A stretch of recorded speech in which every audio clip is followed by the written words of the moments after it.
Wait, what's up, guys? AW here again. AW here again. AW Air Warrior, whatever. Oh my god, a botched introduction. What's up? AW here, Air Order here on a Sunday night, man. Just got finished. Actually, I finished watching Last of Us, episode 6.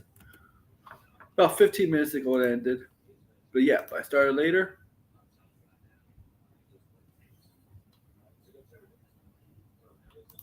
And so yeah, I just got done watching it, and I'm going to talk about it for sure. This episode, as we're getting close to the series finale, not series finale, almost said series finale, getting close to the season finale of season 2 of Last of Us. So yes, next week is the finale of this show. So sit back, relax, listen, do all that mumbo jumbo, and enjoy the show. Lion is gonna join me in a bit, okay?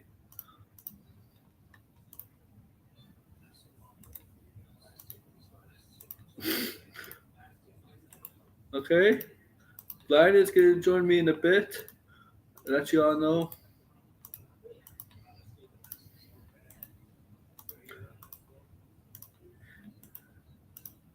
So we're gonna review this episode.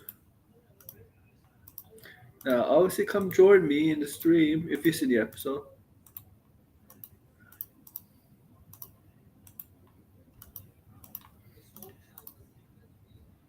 You care, obviously. You care. You care. You care.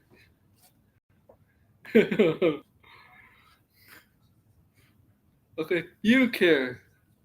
Report this episode for terrorism.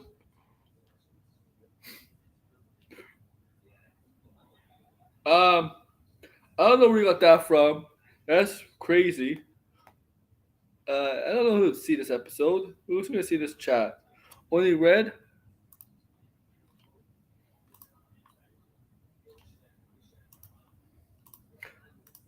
Like I said, Blind is gonna join.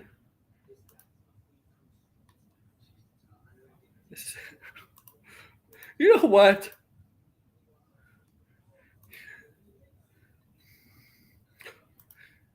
I know you do it as a joke. My number one detractor, Red. Even though he agrees with me most of the time. Alright?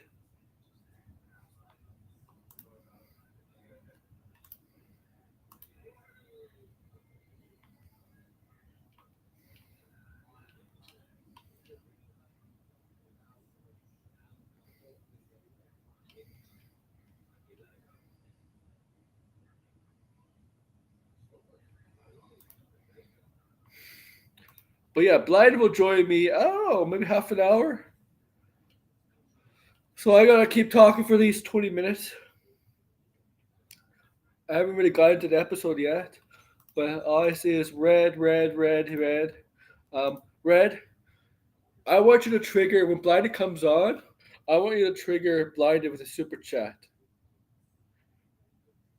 Okay, trigger him with a super chat and make him read. And make him read it. I'll make him read it too. Okay. It can be cheap. All right, all right. Let's do that. Let's do that because I don't think he's listening now. So let's set him up.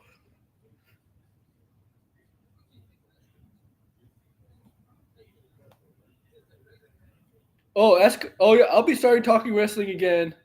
Um, probably this week when my voice gets when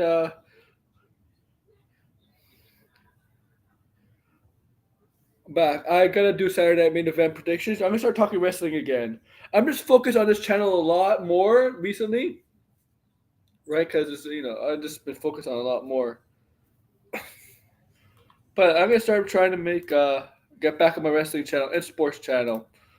I decided to make it a sports and wrestling channel, a sports channel again. So we'll get back on that. But yeah, set up. We gotta set up blinded. I hope we get to see other buddies. I hope we get to see Red have a fight with 56K because I haven't seen 56K recently, and Sideways and Blinded. In the grassy? Well, you really don't fight with the grassy.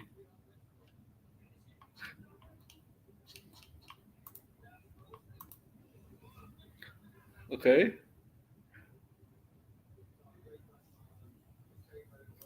Yeah, yeah. My when is that too? That too. Um, Double or nothing. Also,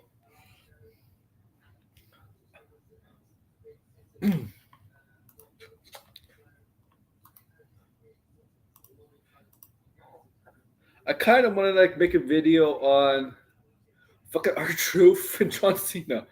Why? I'm all for it. And there's a lot of people requesting that match. I'm like, I'm okay. I'm okay for Saturday Night's main event. Saturday Night Live main event. But yeah, we're waiting for So Blind will be on probably 20 minutes, 15 to 20 minutes maybe. Oh,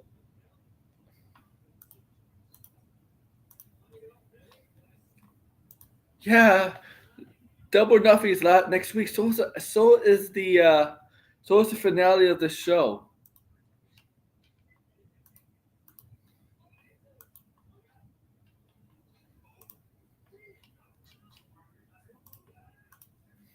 Okay, we're sure about to talk about episode 6, spoiler review.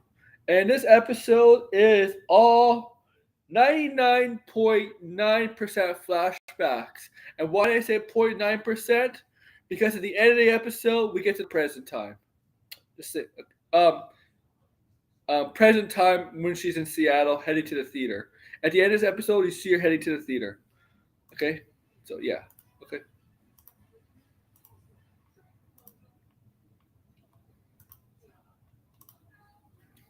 So, yeah.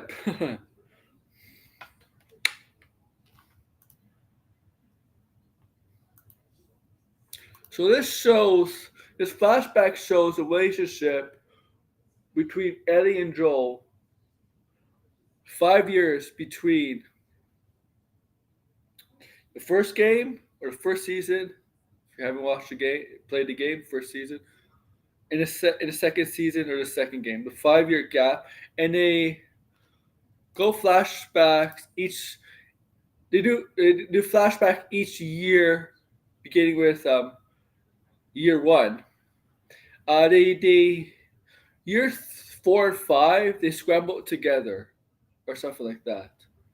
Or no. They don't do all 5 years. They do the first three.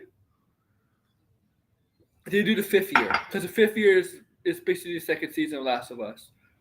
So they don't really do year 4. They do the fifth year, and the fifth year is basically the kind of part of the first two episodes. In the way they connect to the first two episodes of the show, mainly the first episode.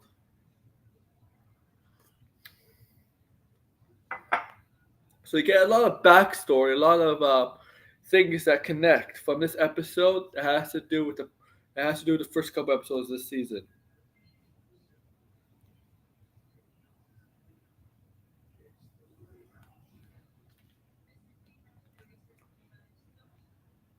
Okay.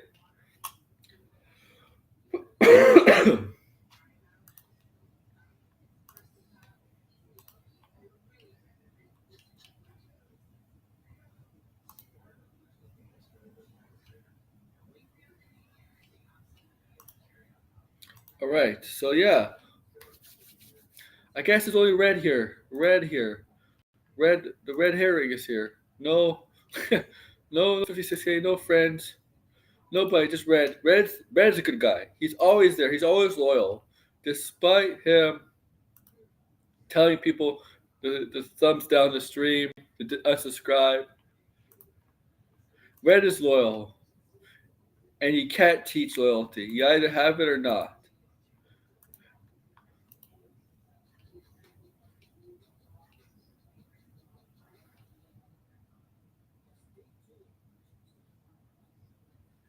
Okay.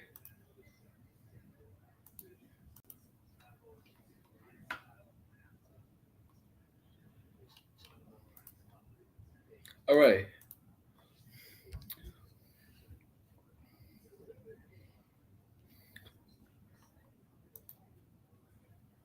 All right, so get to the first year. First year.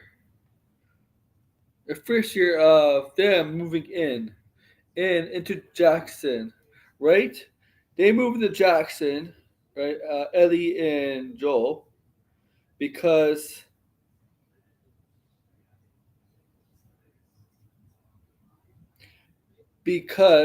they need a place to stay, and his brother is there, right?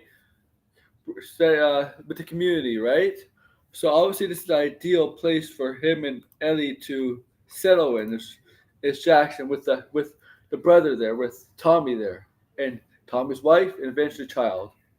So obviously, we also get that with with with how trading works in the thing. There's nobody trade through money. When we right.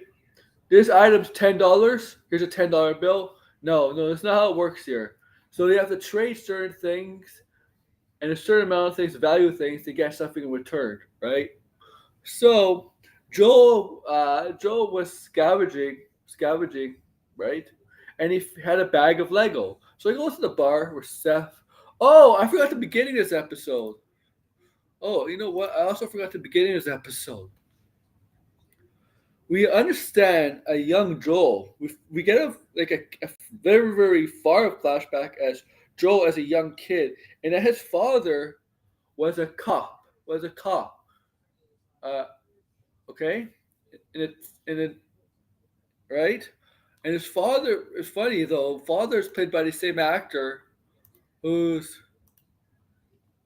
swordsman in Hawkeye and also Daredevil. Same actor, Tony Dalton plays Joel's father. Joel's father's a cop. Okay.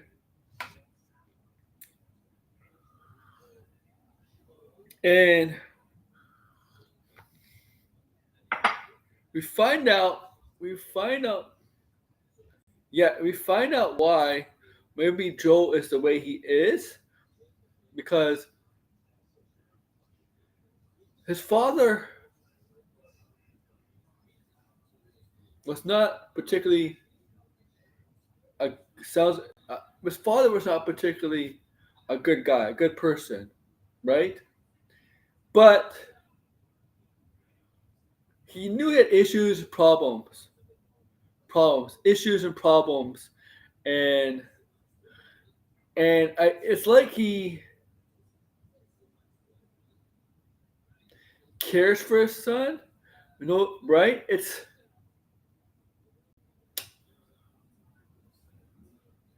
cares for Joel, right? It's like he explains to his son why he does what he does, hits him, and you know when Joel was growing up with his father, smacking young people. If you don't realize this, whipping your child with a belt or just smacking him on the ass for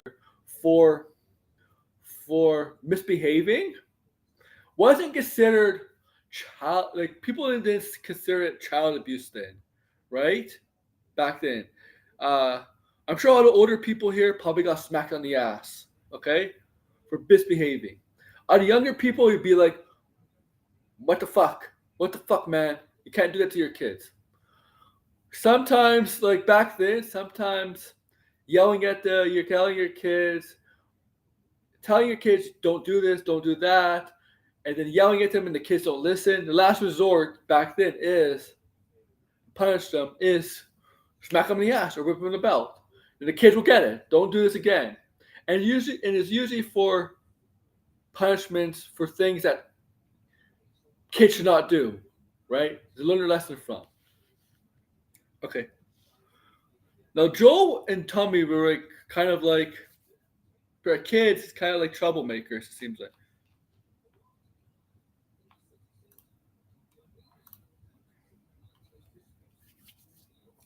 Okay. And I gotta give this out to Blinded. I forgot to give this out to Blinded. I'm an idiot. I'm an idiot. I know. And I'll give out my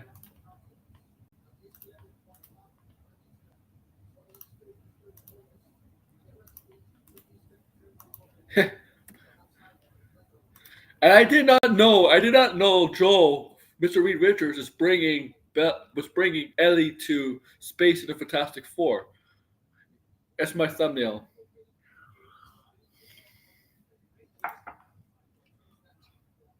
Okay.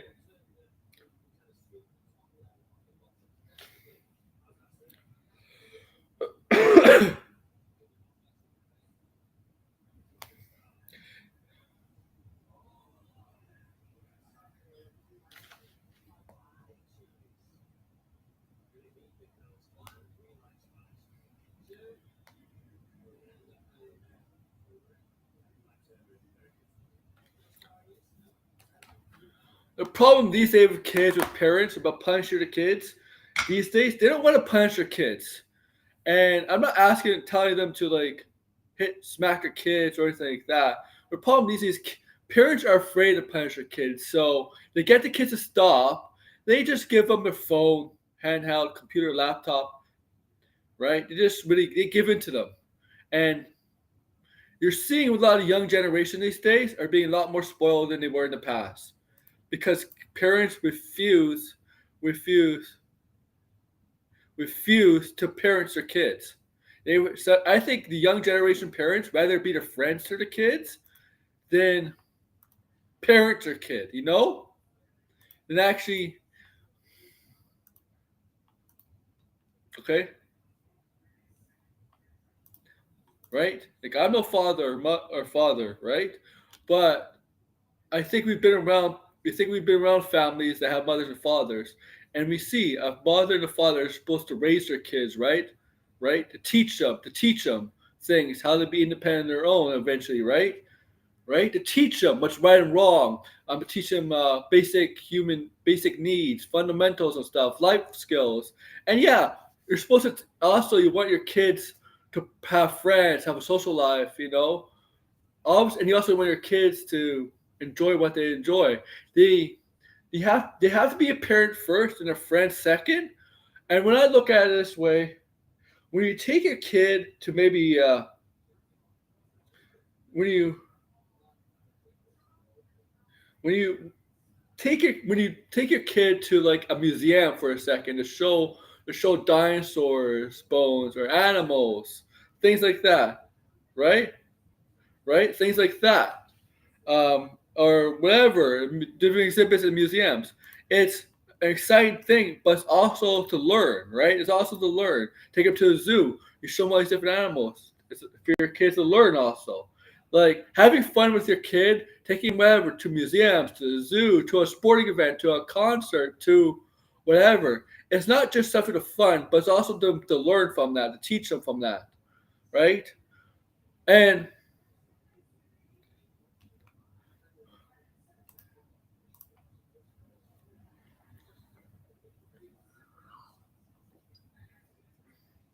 a friend could also be a teacher, right? I mean, it's not a parent, but a friend could also be a teacher. A mentor could also be a friend, right? A friend, right? My dad loves to embarrass us in front of your friends. Yeah, so like it can happen. Like yeah, like there's dads that do that, or you can have a mother, you can have a mother like the mother from the Goldberg show who never says who is so in love with their kids. They think their kids are perfect. The kids are perfect, and nothing is wrong with them. You don't want a mother like that. I mean, yeah, you want a mother that loves you, but a mother like a smothering mother like that, yeah, yeah, you don't want a smothering mother.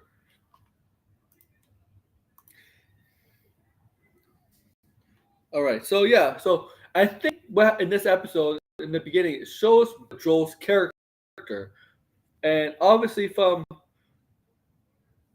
a young age, when you're a kid yourself and you're in a and your family is not exactly it's kind of functional, you know, like a lot of I'll say this, a lot of abusers themselves, right? I'm not gonna call them victims or anything like that, but they're probably abused themselves as a young, and they probably think it's okay, even though it's not. Um, Sometimes, right? It's how you're. Sometimes you learn from your environment, and that environment can be toxic. But you don't think it's toxic. It's you think it's the right way, right? But so we get back to like yeah. So I didn't know the museums are free, but you gotta make money. And ironically, this museum was in this episode, so that's a good. I mean, we're not getting to that part yet, but it would be a good segue. Okay.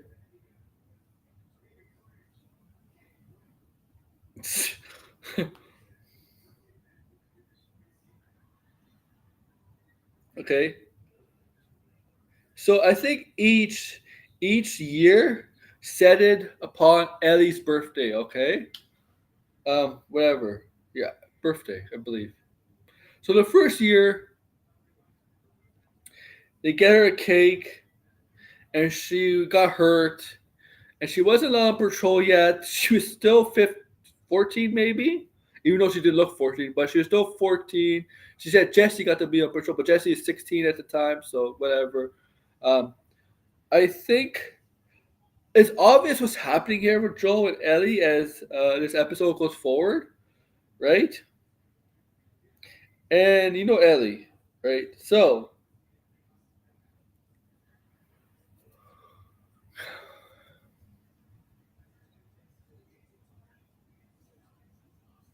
well, Edmonton's in the Stanley Cup, so no, Edmonton's in the playoffs.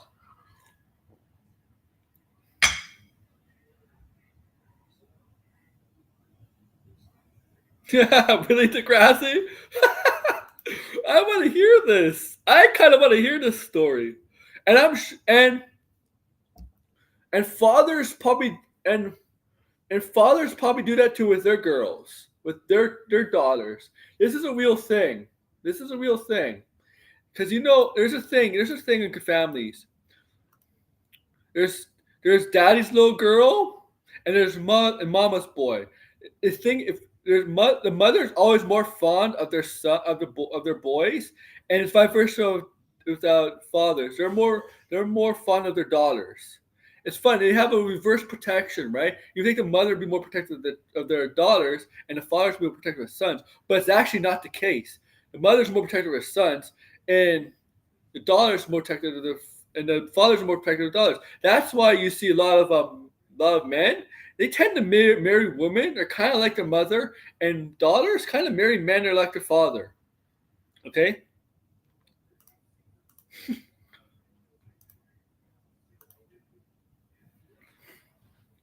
but that's funny.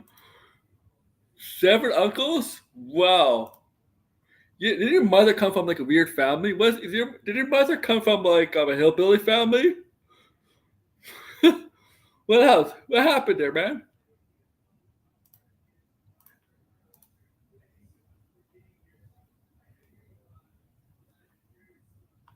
Damn. This is interesting. This is more interesting than this episode. Yes, I grew up and went to school with kids who were my cousins, but didn't know they were my cousin. My God, can you imagine? Can you imagine accidentally asking your cousin out on a date? Oh my God! I mean, I know that's normal in some areas, right? In some areas of the U.S., right?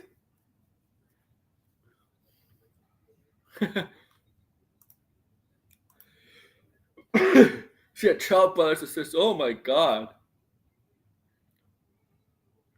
She had to come from a religious family, right, Degrassi?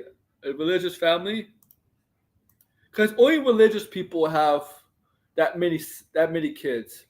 Okay, I'm sorry. I'm sorry. No normal people have that many kids. Only really, really religious people have that kind of that many kids. Sorry.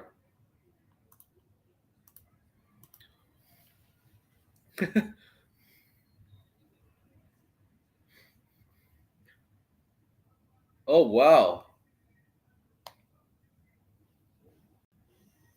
that's interesting, Degrassi. Can you imagine? That's like a biography right there.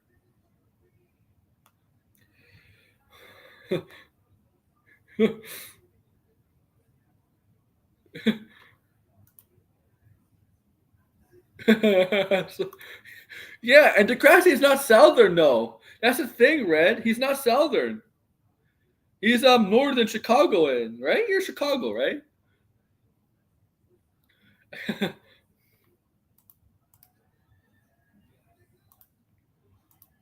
Oh man,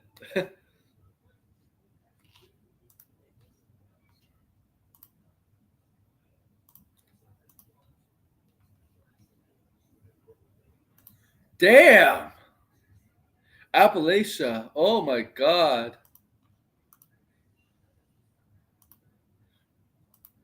The American dream, Dad. You know, for the women to get married in the 50s, stay at home and stay at home, cook for their man, and birth babies, right? Do the laundry, clean up the house, cook, and just get pregnant, right?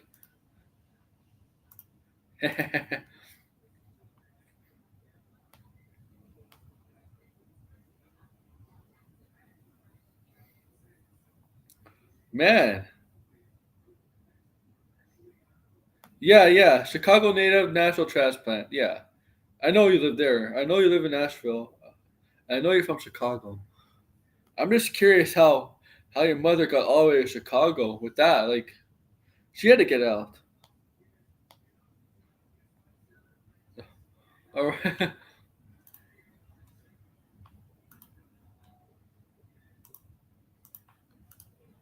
Okay.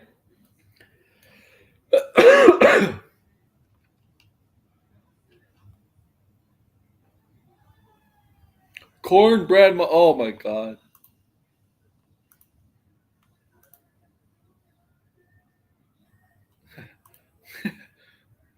I can't wait till Blinded comes on. I know he what Chicago isn't much of an upgrade from the South.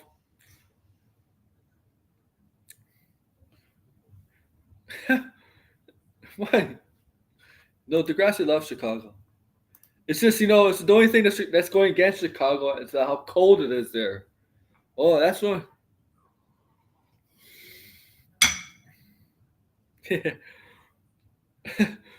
love how Red bashes every city, every city. We're gonna call this city Redville. Okay. Now let's get back to this episode. All right. Um, you see Joe bust into Ellie's room at the house they're staying, and she's kissing, making out with a woman, a girl, right? Another girl, a girl, right? And she has a tattoo, and she's doing Reed. And Joe lashes out and told, and if we find out that, oh yeah, Ellie is 17 at this time, and the girl she's making out with is 19. Now, obviously, yeah, red hole,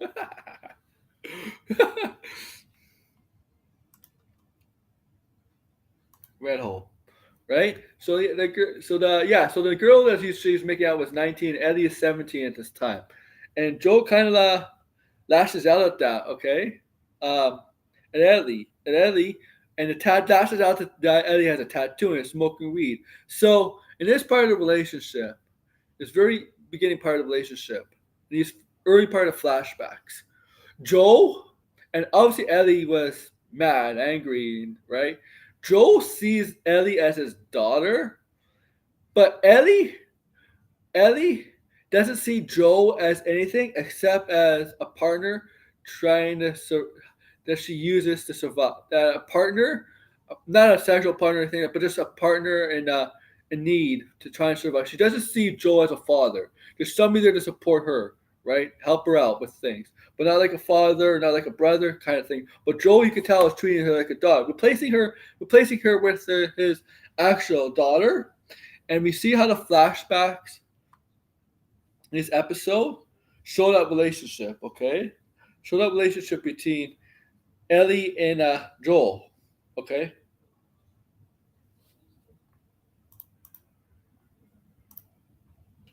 definitely. And later in the episode, Joel comes to his senses about Ellie because Ellie was threatening to move out of the house and into the garage, and Joel's like, "There's no heat. There's nothing there." And Joel comes to his senses, and they get over it. And Joel says, "I'll help you move in 2 or 3 days." Yeah, right. And so there, that's that's water on the bridge. She sees the tattoo. She's like, "Oh, did it hurt?" And she's like, "Yeah." All right. Also, look at my thumbnail. This is my thumbnail. They Joel takes Ellie out because Joel wants to show Ellie something, and Ellie has heard of dinosaurs, right? But she's never seen a dinosaur. Obviously, nobody's seen real live dinosaurs unless you go back in time. But she's read about dinosaurs, but she hasn't actually seen dinosaurs. She hasn't actually been to a museum, right? A museum that would have dinosaur bones, right? So he takes her out. It turns out there is a T Rex, kind of like a statue, whatever. And she was so damn excited. Whoa, is that a dinosaur? And she climbs on the T Rex to the head, and she looks over. There's a museum nearby, which Joel knows. And Joel's like, "If you come down, I'll take you to the museum." So they go to the museum, because obviously, right, the museum, and kind of the museum also kind of has like a planetarium too. Okay, what happened to CGH? What's up with CGH? What?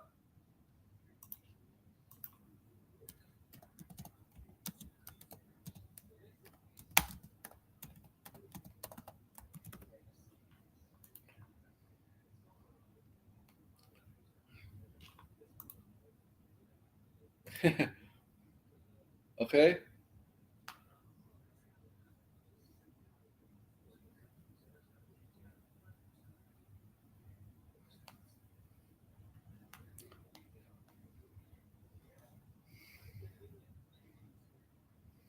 okay. And so they go into what is this? My thumbnail. I think I wasn't paying the okay. My thumbnail. They end up in what seems like something that landed on the moon, right? Back in the whatever. And yeah, she puts on a fucking astronaut helmet. And my joke is, Bell. Eh, what's her name? Ellie. Oh, what's fuck? Ellie. Ellie Williams, right? That's her name.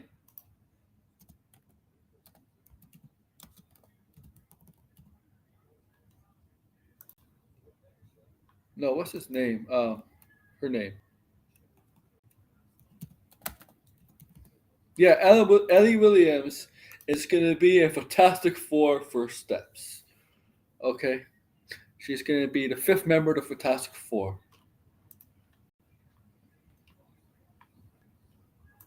and it shows the two having fun. Shows the two having fun, but as the flashbacks continue, that fun stuff we're starting to see deteriorate a bit. All right, we're getting to a point where we come across 2 years. Two fast forward 2 years,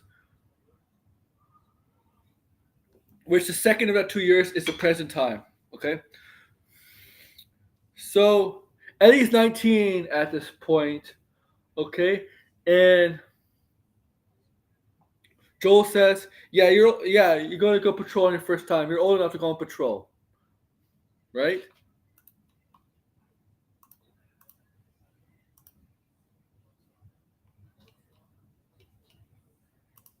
Okay, okay. So they go on patrol, and Joel's like trying to have like a father kind of conversation with her.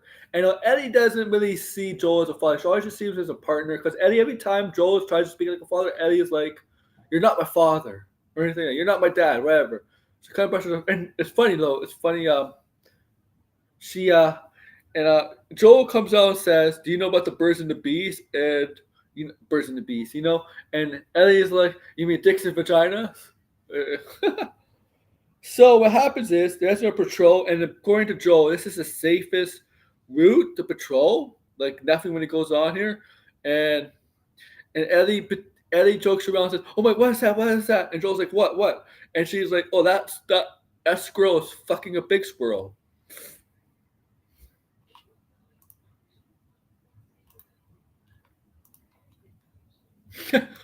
But all of a sudden, Joel gets on his the walkie-talkie that they use, right? And something has gone down with another patrol. Okay, so Joel and Ellie decided to take it up. Right? What happened? So they did that. They did that, right? And you see Eugene in this episode, played by Joe Palladino, right? I think I said his name right, Paul Palladino or something like that. From Bad Boys, he's the was the police chief, but oh yeah, yeah, oh yeah, yeah, yeah. I know he uses as a. Oh yeah, I understand. He uses as an excuse all the time.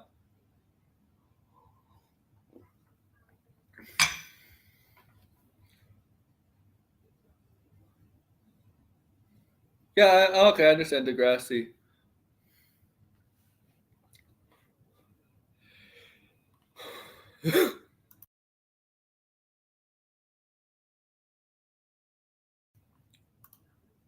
Okay, and Eugene, right? Eugene, what's up, blind? Here's blinded because he was a blind. Will come on. Like I really haven't talked about like this episode. See, blind even says it's a great episode. I told him it's a good episode.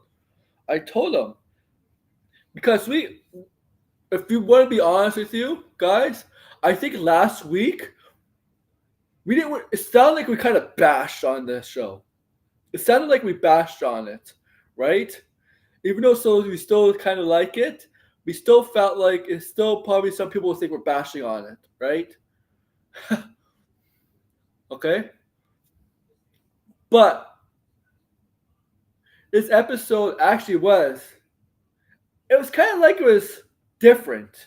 I mean, it is different, but like what I mean different was like, wait a minute, this is. I didn't see your comment. Oh, okay,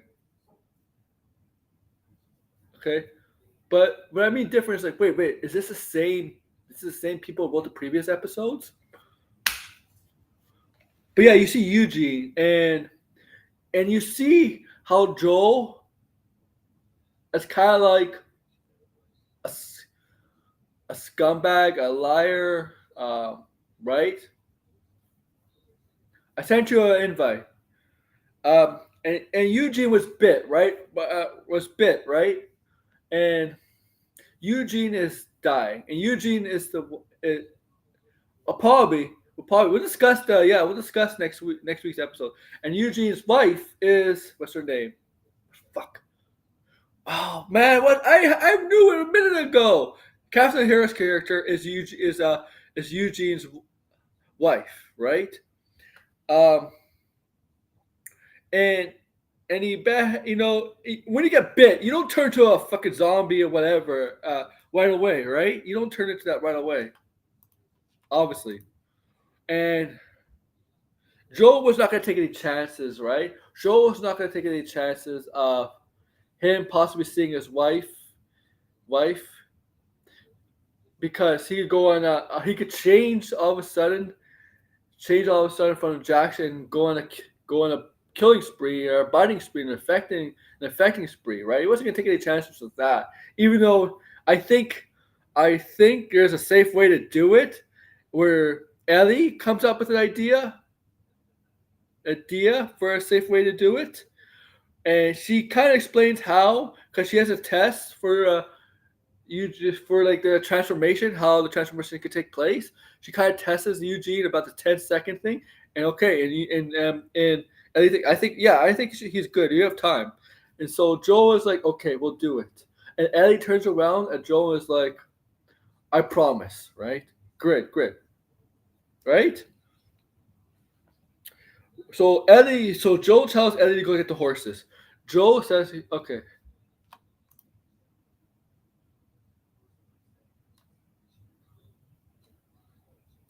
okay. So Joe is like, okay.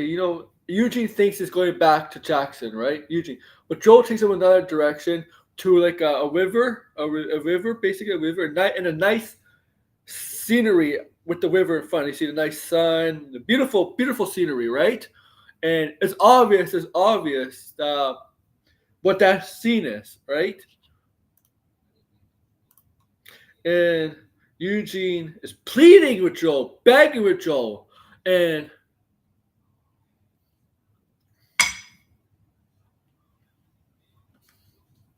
okay, but Joel's like, if you could remember her, right? Yeah, Joel could test in episode 2, and he convinced Eugene, and so he Mercy killed Eugene, right? Instead of obviously Mercy killed Eugene instead of him. We waited for Eugene to turn into a whatever he was going to turn into. It could be a different form of infected, whatever bit him. Mercy killed him before transformation could take place. There's a good 10 minutes of Joel Papadino. I hope he got paid really well for that scene. Just to do 5-10 minutes of that scene. Okay?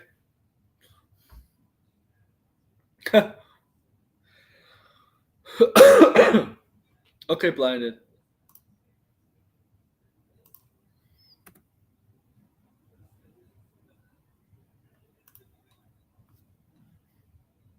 Okay? And Eddie comes back, and she's angry. She's angry because Joel lied to her, right? So they go back. They go back to Jackson, right? Dragging the body, dragging the. Okay, there we go. There we go. You see, I told you Blind will be here. What's up? I'm good. I'm good, man. I'm good. Back again, huh? Yeah, pretty good episode. Or I would say it was a great episode. Shut up, Red. That's a lie. I don't think Yeah, well, anytime Red says something's garbage and you know it's the actually the opposite. opposite. Careful with the axe, Eugene. Yeah, I was gonna say he killed. He didn't do anything wrong. He killed Ralphie. Yeah. Okay. This Every a- chance you get, kill Ralphie.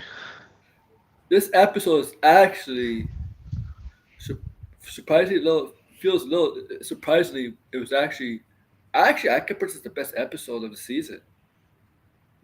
Yeah, I would say. Well, It's episode up there. two was pretty good. Oh, So but yeah, I mean, the last 3 episodes. I mean, especially last week's episode.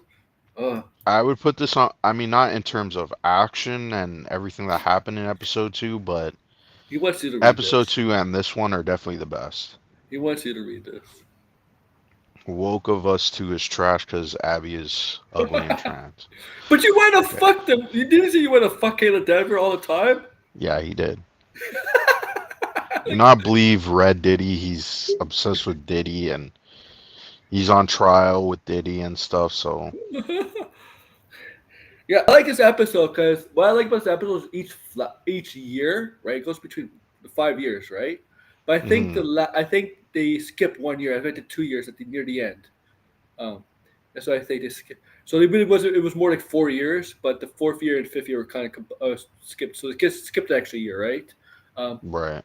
right? Well, there's a lot of stuff to like in this episode. I Yeah, liked that.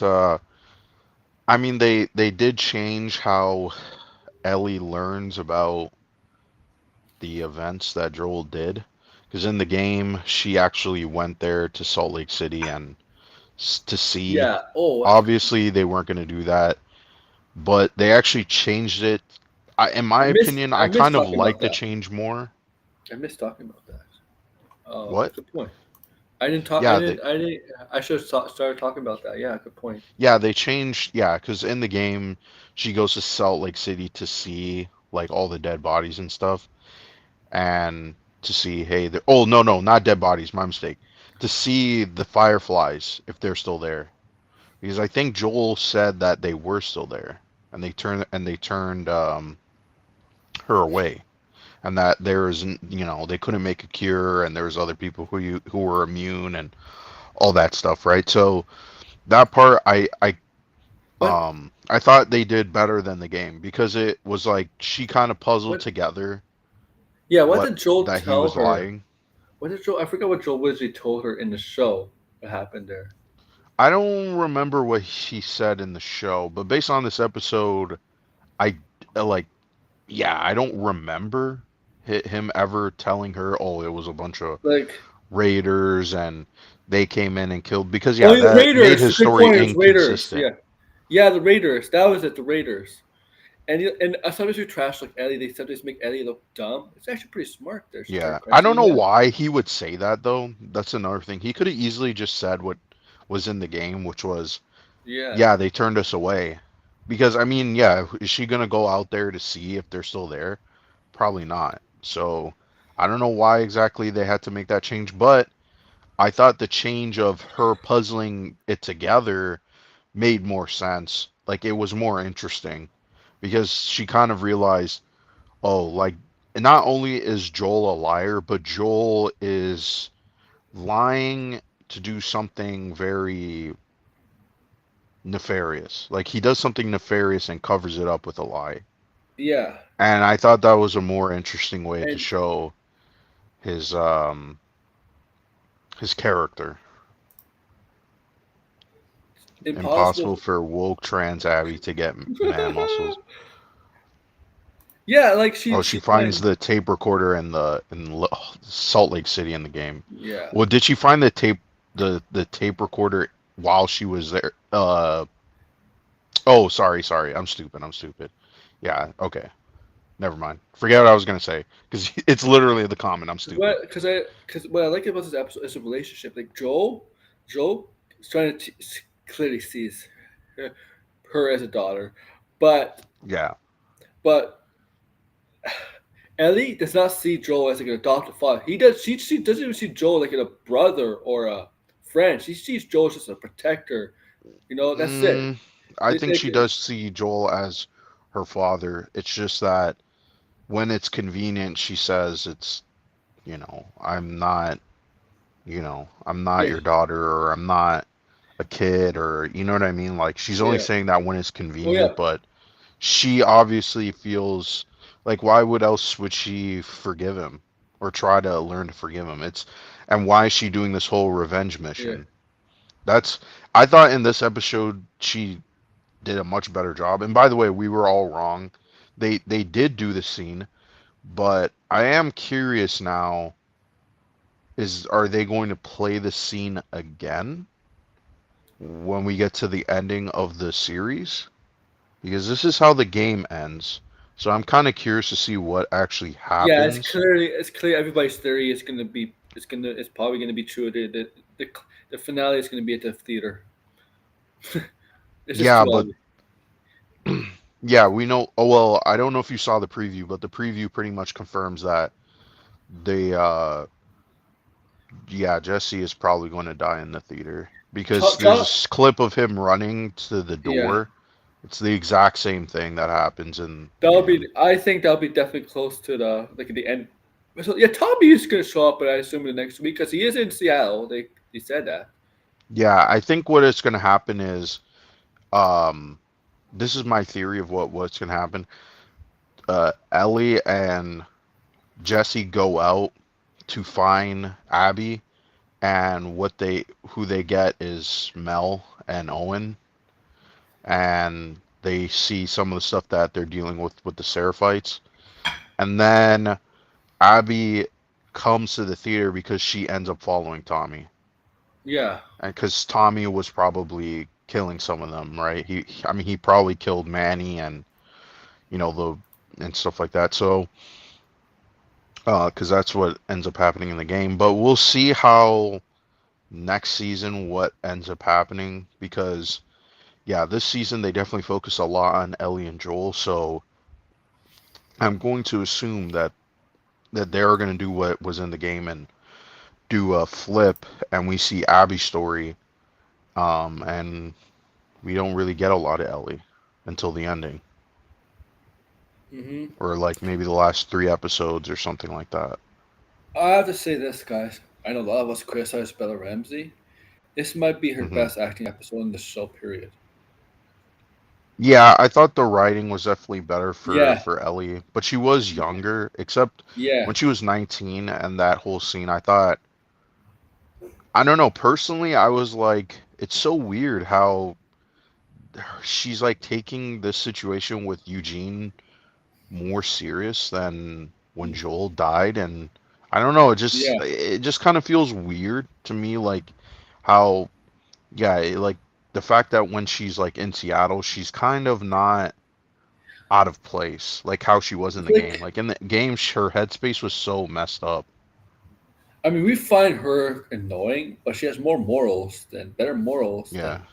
than Joel. She doesn't like lying, Well, I She's thought it was interesting that, well, first off, when they actually gave us some detail in yeah. the beginning of the episode, which, by the way, another actor who's going to be an intergalactic shows up in the show. Isn't that funny?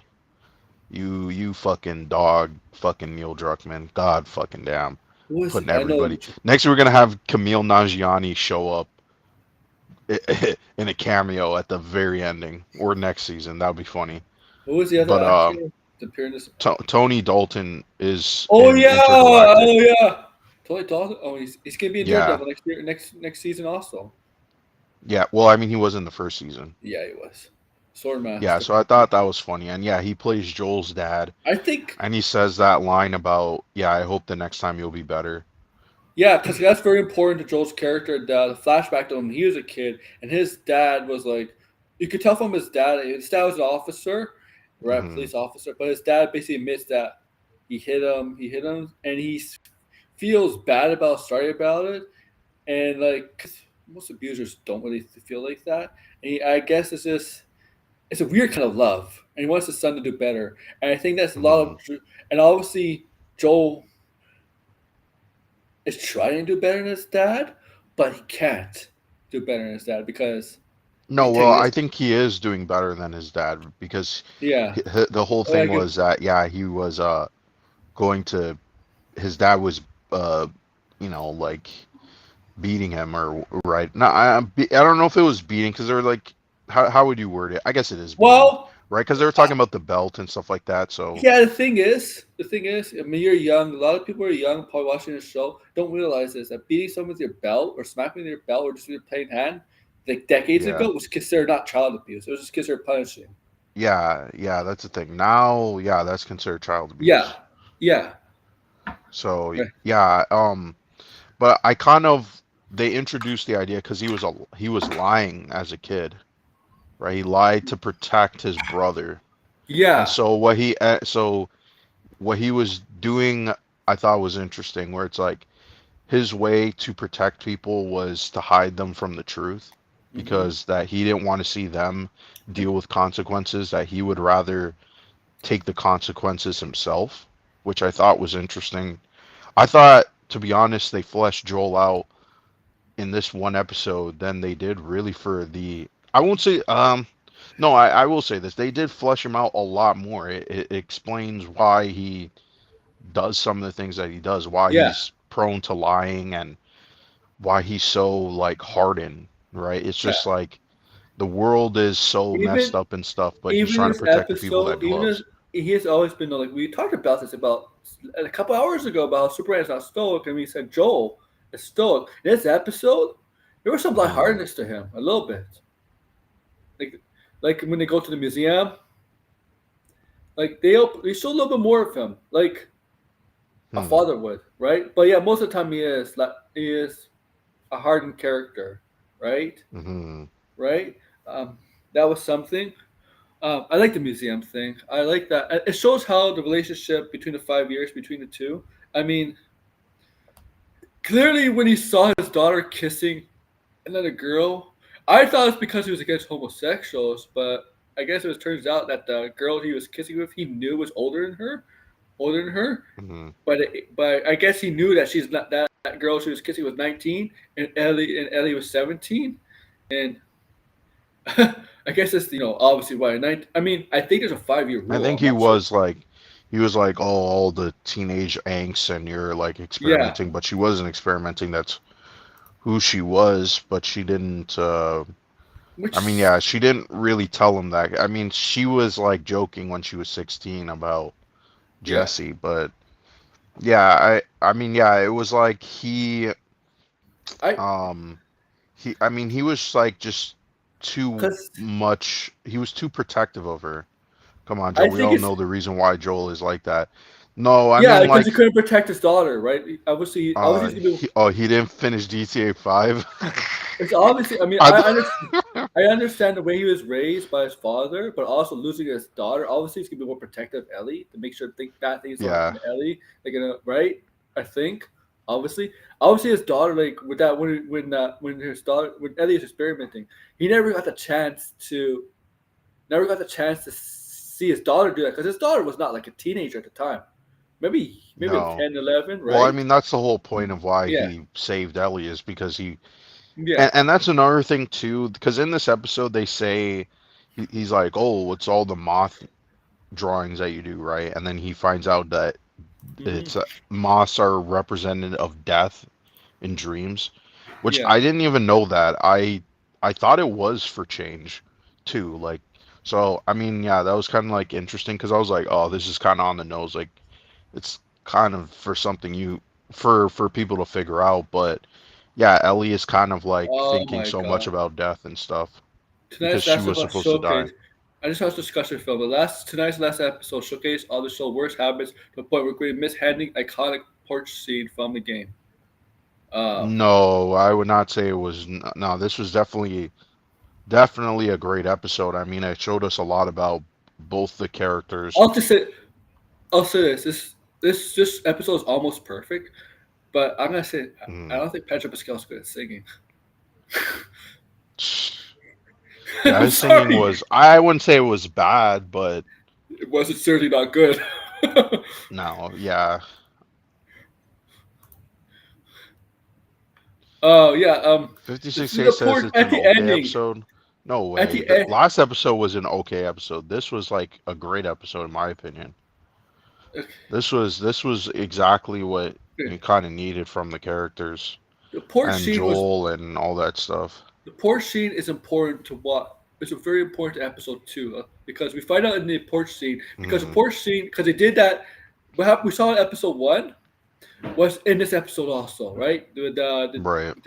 Right part from a different point of view, right from Joel's point of view, kind of basically, right?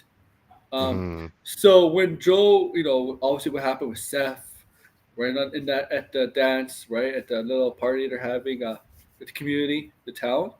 We see Joel and mm, you see Ellie. We see Ellie who's looks like was going to. She's pissed. She was going to go looks like going to the garage, but she ends up going to Joel instead, and and you see Joel start crying and Ellie start crying because Ellie finds out the truth about Joel about what Joel, but the whole thing with the fireflies, right? The whole thing, right. and here's what is important about why the portion is important.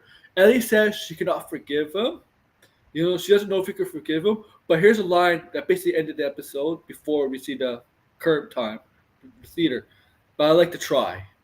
And you Hmm. see the look on Joel's face. That's a face of hope, hope.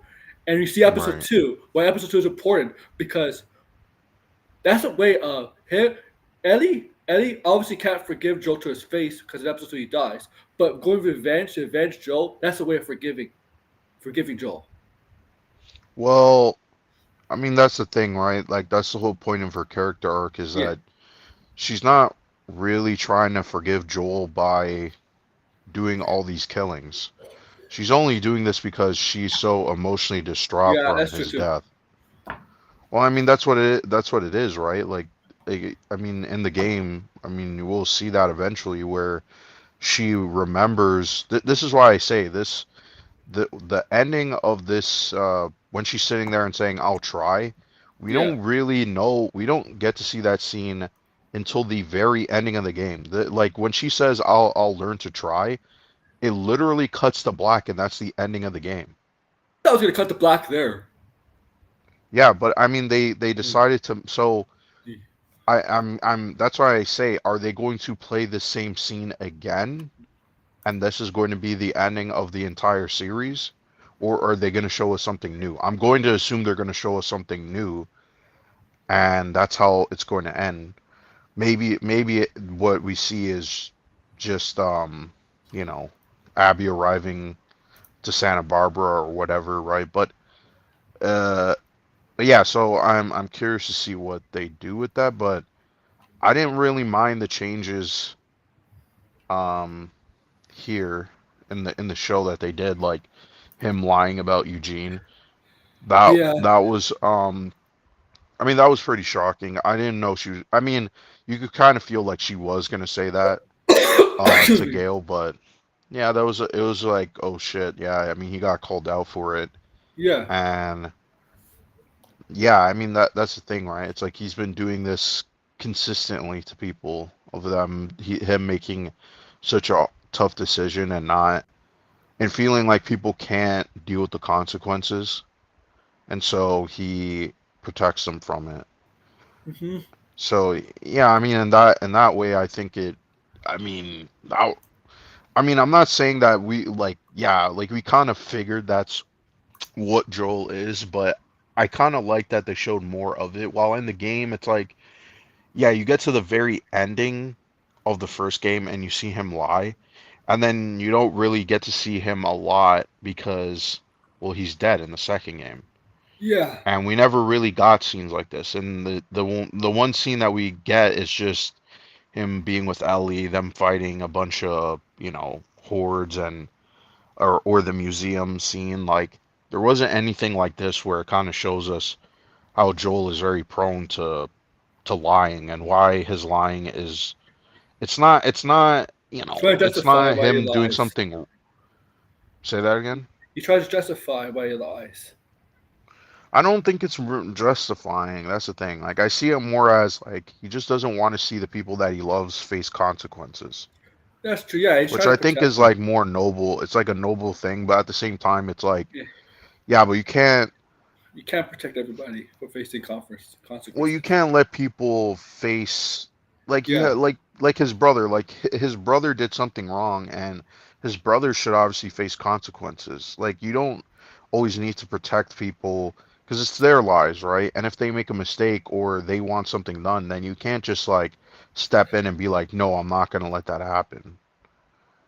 So, but yeah, and so him saying, I hope. I actually like that they added that line where he's like, yeah, I just hope that you do better because that's what his father said.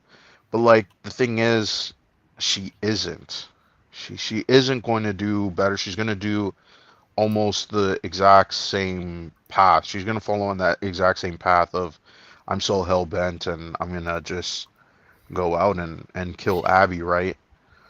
Which by the way, I'm also curious to see how far they go to doing that time jump because I feel Yeah. like now with this adding on to this, you kind of have to show us more of, sorry, Ellie and Dina with their kid.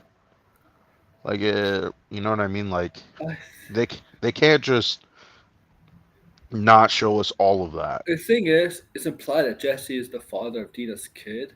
Yeah, I like this. yeah. I think I know what you could do from the show. I like to see more of that relationship with Dina and Jesse and about the kid. Because if Jesse's gonna die, don't you think you should focus on that relationship more than just Well, I mentioning think we it? are in the next Okay. episode Oh, because yeah, in the previews, if you watch the previews, yeah, it's like Jesse talking about like, yeah, this is their war and we shouldn't be involved in it, and so I think maybe. we're going to get some flashbacks or some story about him.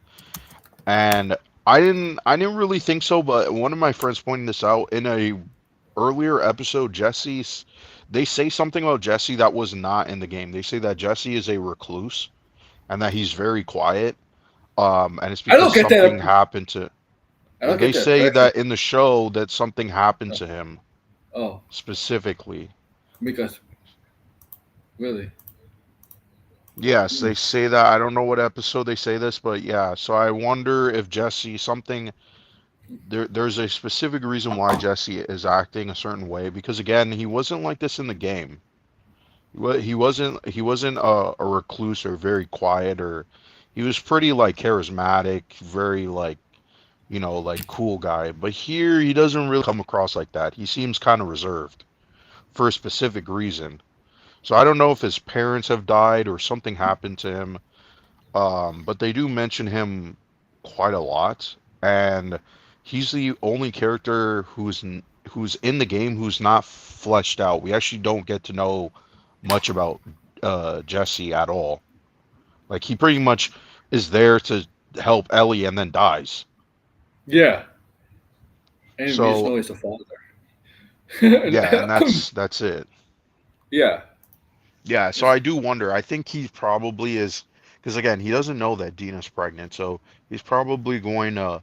Well, first off, Tommy is the one who said I only would go after somebody. I wouldn't go after someone for revenge. But if someone is like, missing or whatever and they're I would go looking for them. So that's why he's doing it, but the thing is it's like why would Jesse come and help when he was most likely the one who said no to them going after the people who killed yeah, Joel. So yeah, they're going to probably explain that in the next episode why he is like this, what his attitudes are. Also another detail that was not in the game, he's part of the council, right? He was trying to yeah, like go and climb the ranks and stuff and be this leader. So again, yeah. He was. there has to be a reason for why he was doing all of that. So I'm very curious. I'm very curious to see. I also like the actor who plays Jesse too. He was in Beef, Oh and yeah, he had a pretty substantial role in that show. So I'm kind of surprised that, yeah, I mean, you would cast this actor, but I mean, he's a pretty good actor. So I feel like you would have used him a lot more. So that's why, I mean, all those things point to me thinking that Jesse's going to get some backstory in the next episode. yeah. I mean, like, I wouldn't mind if it, they kept him alive too, but I don't think I so. mean, if he does die, I mean, like, He is but 100% going to die based on that preview because there is, unless it's a fake out, it could be a fake out, but there is the scene in the game where Ellie and Jesse run to the door yeah, because somebody is at the door, and the first person through that door is Jesse, and he gets shot in the face. So the thing is, I don't know if he's gonna shot in the face here. They tend he is most likely going to get shot in the face because it was maybe. pretty shocking. I It was the most shocking death in the game. I'm just questioning the violence in this show because sometimes the violence is there and sometimes they tone it down this season. I'm like, what the hell? I mean, they beat the shit out of Joel. Yeah, I mean, the way that they kill Eugene here, they shot I him in the mean, back of the head. the violence against Nora was pretty tamed. Oh yeah, I was saying 56K warning was here was saying, and I don't think Aaron got my joke, but I said Joel did nothing wrong because he killed Ralphie, Yeah, yeah. and he also shot him in the back of the head too. So Mm, perfect. Fuck Ralphie, he's a piece of shit. But yeah. Um, but yeah, Jesse's gonna die. It's because they have to make it. They have to do a little bit of character development for Jesse in this episode. He's gonna die. Otherwise, his death, nobody's gonna feel sorry for him. yeah, no one is gonna feel sorry for him if they don't. I See, mean, his death is already brutal. Like just getting like he has no backstory, nothing. This cool guy shows up, helps, see, and then he just gets immediately murked. see. I know Eugene was only in this episode for maybe 10 minutes, but you understand why his death is God important to damn, this. like eh, So Red just pulling a Sean O'Rourke and just saying all types of crazy shit. The I Jesse know actor is in none of those things. None. Sanji. This is I want to say Ah, yeah, Eugene. exactly. Andor had quick deaths too. Andor Yeah, had brutal fucking deaths. Like for they weren't PG like obviously bloody or whatever, but they were still pretty brutal. Like Cyril getting fucking shot in the head dude. after Andor's like, "Who are you?" And the guy's just like, "What?" Derek Boom, does. he's I'm fucking gonna dead. say this in the MCU. I know there's some brutal deaths in the MCU. I know Wanda has done some brutal deaths. Thanos, stuff like that. Mm, I mean, we Um, had we had the most goriest death, but we haven't had a death like yeah, the the most ones in glorious death, Andor and The Last of Us, where people just get murked, but the and there's most no. It's just like that's it. that Their life death, is snuffed out. the police chief's death, and Yeah, Daredevil. we never had uh this is never going to happen, obviously, but it would be nice to see them do, not nice, okay, this is grim as fuck, but Tony Soprano's death has always bothered me. Like it's the most Oh, disturbing death ever. Okay, like and they don't even show you it. It's just the whole concept of it is so it cuz it's so close to reality where it's like, yeah, God. when you die, it's just going to be black. Am I gonna get That's it. canceled? You're in and out. Am I gonna get canceled? Yeah, well, Red is a I mean, Red likes But maybe Gladiator too. if it's just maybe if it's just K, mate, Yeah, Red is keeping Bruce Lee alive by sucking him off and I get doing his canceled Diddy because parties. you should see Tony's chat. I never get canceled. And you see what Tony put. Red Diddy is like they were talking about how Red was into freak offs and shit, like Oh my god. doing all types of crazy shit. I go to Chinatown and go up to someone and say, Oh "Oh, look, it's No, you don't. I know for sure you wouldn't do shit like that because they would bust your ass up. Hell, fucking no, I know you don't. You wouldn't even do that to anybody else. Yo, don't play with us, man. We know exactly who you are. You go to Diddy parties and then you stay in your um room and then you go to work and then you go back. I You can't ain't say messing with anybody. okay, I'm gonna say this. Say this. I'm gonna be careful. My cousin is young, right?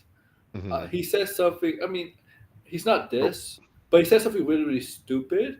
And his father's like, "Do you want me to take you to Jada Fish and leave you there?" Oh man. You need to get in trouble, your own kid. Oh man. he, yeah, What did he yeah. say? I'm curious now. What did he say? I don't know what. He's not. No, he's just a 12-year-old kid. He likes to get attention, right? So he'll say anything or do anything to get Yeah, attention. he's a kid. I'm not gonna hold it Yeah, against him. he likes perform. He likes to performance arts. He likes to do plays, stuff like that. And people like that like to get attention. So I like that. Right. Like I respect that, right? So right, I'll say it privately. Okay, you could tell Actually, me in what is it? private. Blinder was at the freak off with Casey. He's not really like this because he's just said it to get attention because he's being ignored. Mm, Yeah. no, they won't. It says, yeah, what you fill in your mind is far worse than what you see. Yeah, that's what makes the. It's just the Tony Soprano death is just so like he's like you think everything is okay, right? He's going to have dinner with his family. He's listening to music. He is checking like, he's checking all his fucking angles and shit and then the moment where he thinks everything is good, he drops his guard and that's when he's dead. That's the part that makes me so fucking disturbing to me. Like yeah, like you could have like these brutal, bloody pulp deaths, but it's not as disturbing as Tony Soprano's death. Like Tony Soprano's death is just so fucking disturbing to me. It's so like every time like thinking about it, it just freaks me the fuck out because it's like this is how like a lot of people die, like just getting shot. You know what I Yeah, mean? I Like they mean, get like in a boom fucking boom and that's it. yeah. It's And nothing then it's all special. black. Like that's the part that's just disturbing to me. Like, holy shit. So that's what I'm saying. I don't think Marvel or DC or any of these like mainstream, for all audiences, they wouldn't do a Tony Soprano death. If they did, I would give them a lot of respect for that. I don't think they'll ever do that. I can't even think of a character that even not because this is the thing too. Tony Soprano kind of deserves to die, but at the same time, it's like he's so relatable and you end up liking him even though he's done so much terrible things. So it's like, yeah, what character in Marvel and DC would even deserve a Tony Soprano death? I have no fucking clue, but that character has to be like, that character Not has to be not only like a DC. relatable character, but a I bad could. character. I I would maybe said Penguin a little bit, but Hmm. not anymore. After we did to that kid, no. Well, Degrassi, but David Chase pretty much came out and said that he is dead because Um, there's a follow-up commercial that is supposed to be canon to Sopranos with the daughter. I And mean, so he okay. pretty much it's pretty much I mean, according to him, he's like, yeah, Tony Soprano's dead. He just didn't want to come out and say he's dead because, yeah, like it ruins the ambiguity of it, and that was the whole reason why people talked about it. It's like, is he dead? Is he not dead? But for sure, Tony Soprano is definitely dead. Like, it's not. The thing is, it's. I mean, again, it's up to your interpretation, I guess. But at this point, based on everything that happens in that scene, the guy walking in, and also too, people have puzzled this together, right? Like, there's so many like references to his death throughout the series, and they use that in the ending, like Hmm. when he talks about like 6 o'clock. You know what I mean? They always are talking about, oh, on your 6 o'clock, you're 6 o'clock, because he gets fucking shot in the head at his 6 o'clock. That guy in the fucking members jacket comes in, goes to the washroom, gets the fucking gun, just like in The Godfather, and he fucking shoots him in the head. I honestly, I don't even. I wish originally it wasn't ambiguous because it just makes sense that he would die. Like the whole show from fucking season one was about him potentially dying. Finally Like getting wrapped. Yeah. like so it makes sense. I understand why it was originally like that. But that's I mean again, like I said, David Chase kind of came out and said he's changed his tone many times, many times. Okay, I don't know about all the times he's changed, but I know the most recent one. He says no, it wasn't blinded. What do you mean? It wasn't ambiguous when it first came out? It was like Boys to Men who did it. Boys to men.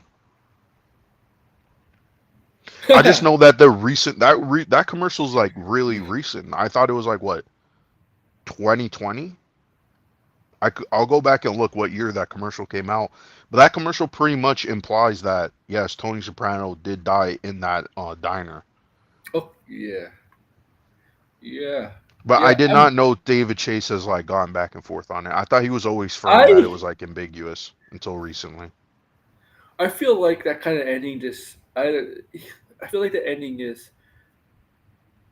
Are you setting up like something else, like a new For show, what? a Sopranos sequel or something like that? Because you know sometimes No, they did there's never gonna be no, they my did. I mean, Sopranos reference went yeah, it really did. No, it really did go over my head. I have failed. Yes, do you yes it did. It was Boys to Men who did it. Boys to Man? Did you see Oh man, did you see the Jarble post? Yes, I did. I left him a comment. I said, "You need to get off of Twitter, Jarbo." And you got 7 likes on it. Yeah, which Did you yeah, I see? think everybody in his audience agrees that he needs to get off of Twitter and stuff. I like this. I like this quote from the person under you. He used to get beat up in the anime series from the '90s all the time. I like that about Superman. Show me the most powerful super guys. Ask it. Give me some stakes. Though I get what you mean, but it has major focus in the trailers. Yeah, he. There's times where in the Hmm. trailer where and he puts him fucking with the cross too. And you know what's funny? It looks like I don't know if this is on purpose, but it looks like it's. I'm gonna show you guys. Tell me what you guys think here. Okay, because it looks like he has a Yeah, that's too bulge. weird. Did you see the picture? Does it look like he has a bulge? Yeah, Red says it right there. The Chevy commercial proves that Tony definitely got whacked when they're in the fucking diner. Well, no, no, no. She doesn't. This is what happens if you go back and watch that scene. Sorry to cut you off. Hold on. If you go back and look at that scene, Yeah. she sees him okay, based on how it's framed, she goes and she parks 3 times, right? On the third time she goes in and you hear the door open. You know how it has that bell? You hear the bell right when the song says "Don't Stop Believing," and he looks up and he gets shot. The reason why he looks up is not because someone is coming in the door to shoot him. The guy comes out of the washroom, shoots him in the head, and he sees his daughter right before he dies because she was the one who was opening the restaurant door. So that's what happens, and then he gets shot in the head, and it goes all over his wife Look, and AJ. That's look what I'm at the saying. guy. That's like if you just think about it in theory, it's the most disturbing death ever. You know what I mean? Look Like at this. Sopranos is just it's just a masterpiece, okay? Like Look at this nothing's guy. gonna top Sopranos. Okay, let's Look go at this back to guy. this. Look at this. He has a bulge. Look at that. Yeah, he doesn't have red underwear, of course, because Matt Jarvel's scared of And that. there is red underwear. It's just not very big. You can see it a little bit. It's kind of like a belt. Looks like a belt more than Well, underwear. he's got the I guess. red belt, like the new Yeah. 52. That's not red underwear. No. And look, The look. It red looks like he belt has will small. never be red underwear. He looks like he has small tits. No, I don't. I don't think Camilla and AJ are dead though. Look, I don't. I think he has small tits here. Boobs. Kind of. I He don't looks like know. he has. He puts him with a cross. Um, Yeah, he puts but him if on the you cross also, and he's being pinned by kryptonite. but if you I also think see the trailer, AJ's dead, not Camilla is dead. Red, by the way. I think they're all dead. But I think They're all AJ is dead for different reasons. Um, but here, this pick, guys. So James Gunn telling us to look up, but Superman spends most of these twitters getting slammed into the ground like it's Sunday Night Wrestling. From the teaser, oh, he doesn't know anything about wrestling. So what's he know about Sunday Night Wrestling? Hmm. From the teaser to Minecraft people with full trailer. The one consistent thing, well, it's absolutely wrecked. Here's you gotta understand, man. Three I don't know why Matt Jarbo doesn't understand this. There's people that can go toe to toe with Superman in the DC universe. Okay, Hmm. um, and also there's humans that are smart enough, capable enough to exploit Superman's weakness, where they can actually fight him and beat him and stuff like that. Batman has done it. Obviously, can't go hand in hand with Superman. Um, Lex Luthor's doing it. It's going to be characters that Engineer's going to take on Superman. Engineer has different abilities, capabilities, technology. They'll be able to take on Superman. You can't. Superman is not invincible. All right. He thinks that Superman should always be winning, winning, winning. He's not the fucking Rock. Okay, if it's the Rock, okay, if it's Dwayne Johnson, probably Superman would probably like, win all the time. Let's be honest, right? Because it's his contract. But this, oh, Blind is gone. I don't know where Blinder went. Maybe but I'm sure pretty sure in this trailer we see Superman not always down, actually triumphant and stuff, showing him saving lives, showing him stuff like that, punching kaiju's, things like that. Um, so he's obviously not nitpicking. I mean, he is nitpicking here for an agenda. I like these comments down below, and I hope Blinded comes back. I like these comments down. I mean, there is Blinded's comment. I do see Blinded's comment. This is why you need to get off Twitter, Jarple. Blinded's comment right there.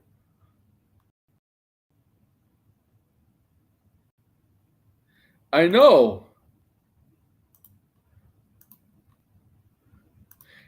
Um, I forget who says who was Degrassi guys. Degrassi, not Jarbo, Blinded guys in the chat. Who is the classic Superman movie? It's not Superman movie, but comic book movies. At the beginning of a comic book movie, the hero gets the upper hand, stops what's ever happening, right? During the right, and then in the middle, the villain gets the upper hand. Villain gets the upper hand, right? Is winning, and then at the end, the climax, it goes to the hero. The hero eventually wins in the end. Most of the time, most of the time, it's basic comic book movie storytelling. My phone died. That's okay. That happens.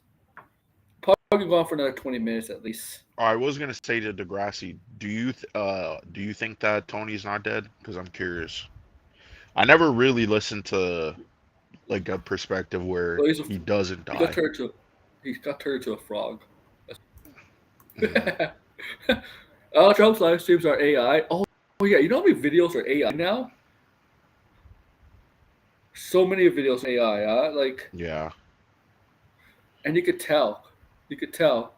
But look at I like your comic. This is why you need to get off Twitter, Jarbo. And you're being nice there, man.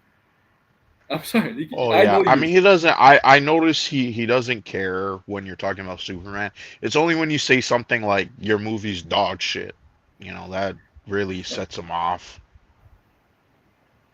But yeah, here he's just every time he talks about Superman, you got to remember this is all aimed at people like us, people who are excited, who like Superman, who grew up with Superman, who read the comics, enjoy all this stuff. We want to see DC be what it is like in the comics. He has a problem with that. He Yeah. thinks comics are all dying Look, and look, but he never liked comics to begin with look. anyway. MCU clearly has changed some things about some characters, but Captain America is still like his comic counterpart. Iron Man is still like his comic I mean, we counterpart. could get into the weeds of stuff, but the Yeah, MCU is still very much reflective of the comics. yeah, Obviously, there are things that are different.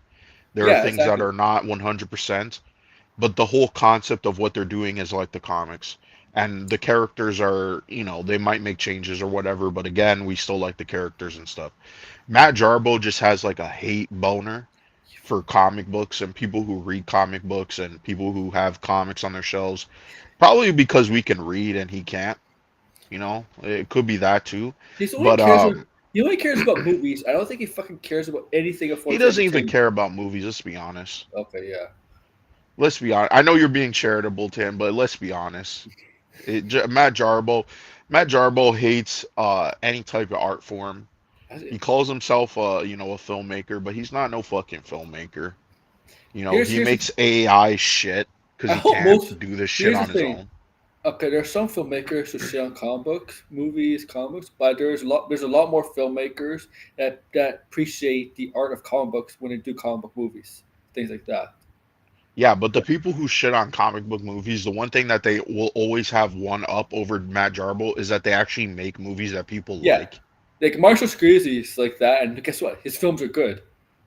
Yeah, and technically Martin Scorsese doesn't have a problem with comic book movies. He's No, he's talking about the idea of the blockbuster movies and how it's just the only thing that is in theaters. Then like people just kind of like take stuff and kind of fit a narrative. But regardless, um, yeah, Matt Jarbo. I mean, like this is the thing. It was Superman can make fucking 2 billion, and he'll still say, "Oh, people don't like Superman." You know what I yeah, mean? People only want to watch yes. the movie because So it's because old James Gunn and his yeah, Guardians of the Galaxy movies are he'd be like successful, Defender Menace. shit like that. The Defender Menace are sitting on a movie, and it's other on a movie that say didn't do well, right? Like didn't do well Right. financially. They say it's a flop because of this and this. When a movie they talk about its woke and stuff, but does really really well, they accuse of um, the studio buying out the movie theater. Every Disney specifically, Disney's the number one target for that. They Yeah, always Hugo fight. was a comic. Degrassi, good point. They can't. These people that hate on something, comic book movies so much, will find any excuse, whether it's fun, whether it makes a lot of money or not. They'll just twist it a Yeah. different way. Well, they'll just move the goalpost. Yes, yeah, yeah, Like they'll do whatever it takes to because again like I don't want first off one we always tell Matt Jarbo hey you could read the comics and his whole thing is I can't read the comics because I need to know all this pre-established history and the thing is it's like you do not need to know one of the biggest misconceptions as we always say of comic books is the fact that you need to know the entire history of the characters to start reading oh yeah, anywhere. That is not true. oh yeah, yeah, yeah. That has never been true. Robert Pattinson has to read every single Batman issue from the 1940s. Yeah. Yeah, there's a even Marvel has a saying that says, write a comic like, Yeah, for the people who this is going to be their first comic. Like you could pick up any comic you, and not be confused. There's nothing confusing about you know reading what? an issue in a series that has You know what? thousands of You know what comics. Marvel does? You know what Marvel does? They send comic book issues to their actors and actresses, right? But they tell Mhm. them to read them this part because it's gonna be inspiration for the film. They're not gonna send them. They're not gonna tell them to read every single comic book. It's just specific arcs, No, which can yeah, be inspiration just for the you film. could read specific arcs, you could read one Yeah. comic, you could read like this idea that Matt, well, people put this idea out there, but it's always the people who again, who we say to them read the comics and they go it's can't we I can't because it's too confusing. And they come up with this excuse and then it's like, well, you believe that because you haven't picked up and read a comic book. And Uh, then when we tell Matt Jarbo about Superman and how you could tell stories with Superman that negates or pushes aside the fact that he's all okay. powerful, he has to go, well, that's comics and nobody's reading comics, as if that matters. As if that fucking matters. Okay. They're adapting shit from the comics and it's making billions of dollars, Okay. Okay. Matty I'll tell Fatty Matt Jarbo this. Matt Jarbo. Go watch Superman anime series because the characterization of Superman anime series, that Superman is very alike to the comic He will books. say it's a cartoon. But Every it's but every it's rebuttal we have against him, he will have a rebuttal for us. no, but it's exactly like the comic book Superman people are used to. Like it's exact personification. Like Yeah, you it's don't not, need to buy everything in the aisle. You don't need to read everything in a character's history. It's stupidity Jarbo's that just lazy. when you put shit out there like that. Like Matt fucking Jarbo, like, do you need to read every fucking book in history to understand, the fucking English language? And understand fucking storytelling? I need to read every single book. It's like, listen. Here's the character. You like the character? Go to the comic store, go to a fucking bookstore, pick the Yeah. book off the shelf that says the character's name, and start reading it. You will Just understand. You may not have the all the knowledge of the character, but that's fine because reading the book, you don't need to know every single fucking thing about the character. Like, if anything, if you do, sometimes it pisses you off because then it's like, well, this characterization's wrong or they didn't do this right or whatever. But it's like at the end of the day, it's like, yeah, it may be all connected, but different writers have different interpretations of the multiple character. multiple filmmakers can mine the same three Batman stories from multiple films over decades. True, because I think Yeah, yeah, because Batman. I think Batman's a little bit easier to write than Superman, in my opinion. I think people just find Batman more interesting. Compelling, yeah, obviously, Yeah. but but there's a lot of people that like Superman. A lot of people in the industry love Superman. Um, Yeah, well, who doesn't? yeah, I mean, besides fucking, Matt Jarbo who makes dog shit movies, who the fuck hates Superman? Like, yeah. go on the street and like there's like certain characters where Kevin I feel like people Feige, don't like this there's not idea, like a majority of haters hate this character. You know what I this mean? Like, idea that Marvel versus DC, that Kevin Feige loves DC. He likes DC characters. He yeah, always well, I mean he every time he shows people who go to Marvel, he shows them the Superman movie. Because honestly, yeah. because in all reality, the modern day superhero movie started with Superman the movie. Honestly, I that's great because it's a great movie. But to me, Batman represents the Marvel MCU not more than Superman. That Superman But film that does. Superman movie is Yeah, I what know. every single, It's superhero just movie that is built on. I not well. Yeah, It but is the structure, the origin story, yeah, everything. that's It's true. That's what Marvel does. It's the Superman movie. Yeah, I okay, mean, yeah. Superman is It's just like that that movie was popular too. It won. Well, I don't think it actually won Oscars, but I think it was nominated for Oscars I for think DC wasn't just did visual DC effects. did DC I could movies be end wrong up though. getting nominated for Oscars more than Marvel movies ever did. Like, I think so. Yeah, the thing is, Superman the I'll say movie, this: uh, The Dark Knight. that Hollywood has a greater respect for DC than Marvel. I'm sorry, just saying. Well, I mean, and I hope James Gunn plays into that. It seems like he is. He's trying to, assemble a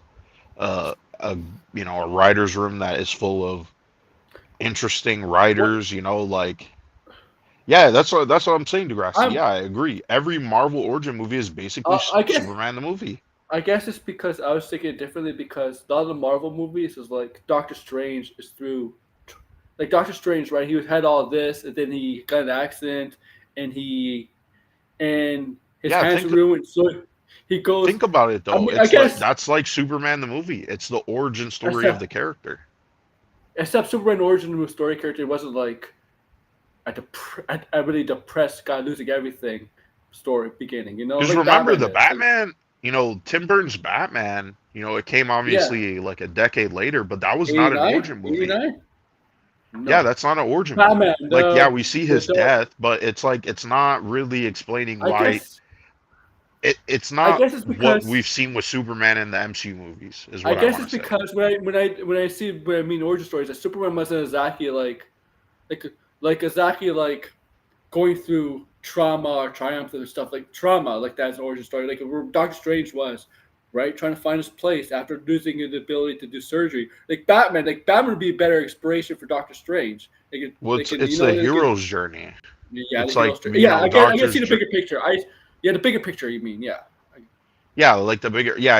I mean, you're talking about the specifics and stuff of it, Yeah. because yeah, I mean, Doctor because Strange is more of a tragedy, but you did say like you said this a couple times. Like Batman would be it's like a Marvel character. yeah, I always thought Batman was more of a Marvel character because of the tragedy and stuff. But yeah, Marvel characters have like their flaws kind of make them into a I hero, think while it's like the DC characters make it's like they kind of have to like become something greater, this right? is true. Long live legacy characters is true, but that may Yeah. change. That may 30 to 40 years, depending on the success of DCU, that may change because of perception of the MCU and the iconic characters and Well, actors. DC will always have Yeah, legacy characters because they're I it's just almost 100 years Batman and it's Superman have existed. I'm just saying in 20, 30 years from now, is Iron Man going to be a legacy character for Marvel because of Robert Downey Jr.? Yeah, like I mean, they will at some point in I time. I wish you know what, I hope they're both legacy characters. Both, Yeah. right? It's good. It's good. It's good for Marvel and DC. I'm not one. We're not one of those people where they have to be against each other. I'm for friendly competition because Kevin Feige doesn't want Hmm. James Gunn to fail. James Gunn doesn't want Kevin Feige to fail. They both like DC and Marvel. I bet you if Kevin Feige if this it's not gonna happen because of the success of MCU. It says Kevin Feige. They Hmm. let go Kevin Feige. I mean, he probably wouldn't, but if James Gunn went into court Kevin Feige to join the DCU, he probably would try. But Hmm. I don't think Kevin Feige would join. He'd be like, I want control. I I think Kevin never. Well, and Feige Degrassi was saying something that I've never heard of that term before, so fate that was kind of accomplished, interesting. accompli. Yeah, a thing Yeah, that has already happened or been decided before those and affected heard about it, leaving them with no option but to the accept it. thing the thing is yeah, Tim Burton's Batman was not an origin story, but it was like an origin story of Batman getting noticed in Gotham, Hmm. right? And the Batman also like the thing is the Batman it was kind of like Tim Burns, similar to Batman's always has been roaming around, but the difference between Tim Burns, Batman was a myth. The Robert Pattinson Batman at first he was a myth, but the Robert Pattinson Batman was becoming a celebrity in year two, right? Because Alfred said that line. He was becoming more well Right. known. Like if you Cape Crusader Batman we saw last year, his myth was growing, right? Because he was a myth his first year. And that's honestly Hmm. that's always been Batman. His first year in any kind of incarnations, he always been seen as a myth, right? Even Yeah. Arkham I mean, Origins, Red is like going on some like spurred tangent, like listing characters that we already know are legacy it's characters. They have fine, legacy character. other Really. Here's the thing. Here's the thing. I I mean, think he means the mantle. Ant-Man is a mantle, Captain America is a mantle, Iron Man is a mantle, Spider-Man is a mantle, Hawkeye is a mantle. Yeah, those characters we know, those are legacy characters because they I pass think on the mantle to other people. But here's the thing. Here's the thing though. The problem is that those characters will always be who they are. Hank Pym is always going to be Ant-Man because, well, in my opinion, sorry, but Scott Lang in the comics sucks ass. I But that's a whole different thing. I mean, Degrassi's even saying it right now. There are characters who shift, like the mantle of who they are, they shift, and then they stay like that for quite some time, and then they shift it again. Marvel doesn't really do that. Peter no. Parker is always going to be Spider-Man. There's never going to be like 10 years where Peter Parker is never Spider-Man. That's just never going to happen. We're going to have Miles and we're going to have Peter, right? We're always going to have Tony Stark with that's the thing. That's why I mean Captain America may have had, and this is the thing too. They had to retcon all of that. because they brought in Captain America on the Avengers, and then they were like, wait a minute, Captain America being frozen in ice doesn't make sense because Captain America was fighting after World War II. So then they Hmm. had to go back and retcon that and make it that that wasn't Steve Rogers who was fighting as Captain America outside World War II. So yeah, he's trolling here, isn't he? Once I see Token, how can first off one? That's not what Token means though. Token Black There's Miles Morales be a legacy character when he has no legacy. So first off, one Miles Morales is technically a legacy character because Peter Parker did die in the Ultimate Universe. yeah. Spider-Man, I guess, is a legacy, more of a legacy character because yeah, Peter Parker did die, and then Well, Miles Morales was the Spider-Man what for like 4 years, but then Peter Parker came back in the Ultimate I Comics. mean, So like, Captain America is almost as old as the character. Well, Captain America himself, Steve Rogers, is yeah, almost as old as Superman, or might be as old as Superman. yeah, well, yeah, 41. I think is Yeah, Captain America, yeah. and that was all Superman's a couple before years. World War. That was Yeah, before the United States even got into yeah. World War II. I mean, Like that's another thing too. These chuds always say everything is political, but Captain America punching Hitler comics, was way comics. before the United States got You into the know, war. Superman, and Captain America were read a lot by people in the military because of that. Yeah, well, okay, yeah, yeah. Hold on, I'm sorry, I'm getting because Red is saying stuff that's not true. A token character, someone who's a token is someone who's in the background. A main character by default is not a token. A character who has no story or they're That just guy's in the yelling. background. They're just like, here's this black guy, here's the black guy Like, of the superhero team. That is a token. And he like does some man. nothing besides being the Can you, black guy of the superhero team. can you imagine some random guy just texts up a channel, is watching, sees the stream, texts up a channel, and sees Red Itty caps yelling?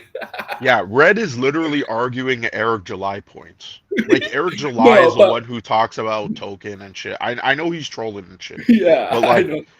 yeah, like he's the one who's like Yeah, tokenization. Like Eric July doesn't even know what fucking words mean. like He's a people will babbling know that. idiot. New people won't know that, but yeah, Yeah, a token is not any token, main character is token. not a token by default. Not the Lord of the Rings. He spelled like the Lord of the Rings writer, author, token. That's Yeah, Tolkien. token. Tolkien. No, token. A token character by default cannot be a main character. That makes no fucking You know what's sense. That's funny? not even in the fucking definition of the Thanos, word. Thanos is Sauron. You can't let Thanos get to Infinity Stones. Yeah, Oh man. kind of. I Yeah, mean, it is true, right? yeah. I mean, Eric July though, like him ranting about tokenization, this word that is like this made up fucking word, and he got like tons of people to believe it is just fucking insane. Like, and by the way, Eric July, we've said this before. Eric July Eric, used to like Miles Morales until like you know, it was like popular. Eric Like July before is. 2018, it was popular to hate on Miles Morales. You know, Eric July is. He's Tolkien from South Park. Well, Red is So, secretly Eric July's best. Yeah, Red seems to. First off, he worships Diddy, then he worships Eric July. You know, like he's talking all mad shit about these people. Meanwhile, he's at the white parties, you know, wearing white and shit, getting red by Diddy, and then he's like sitting there buying Eric July's comics, saying that he doesn't buy their comics. Meanwhile, he's out here supporting, you know, Eric July because he's not making token characters. You know, making non-token characters like what's that Black Witch character that he has? Bloodruth. Jesus, I can't believe I can remember that shit. Bloodruth. He loves Bloodruth. Now that's not a token character. you see the And by stupid the way, fuck. all fucking Eric July's characters suck.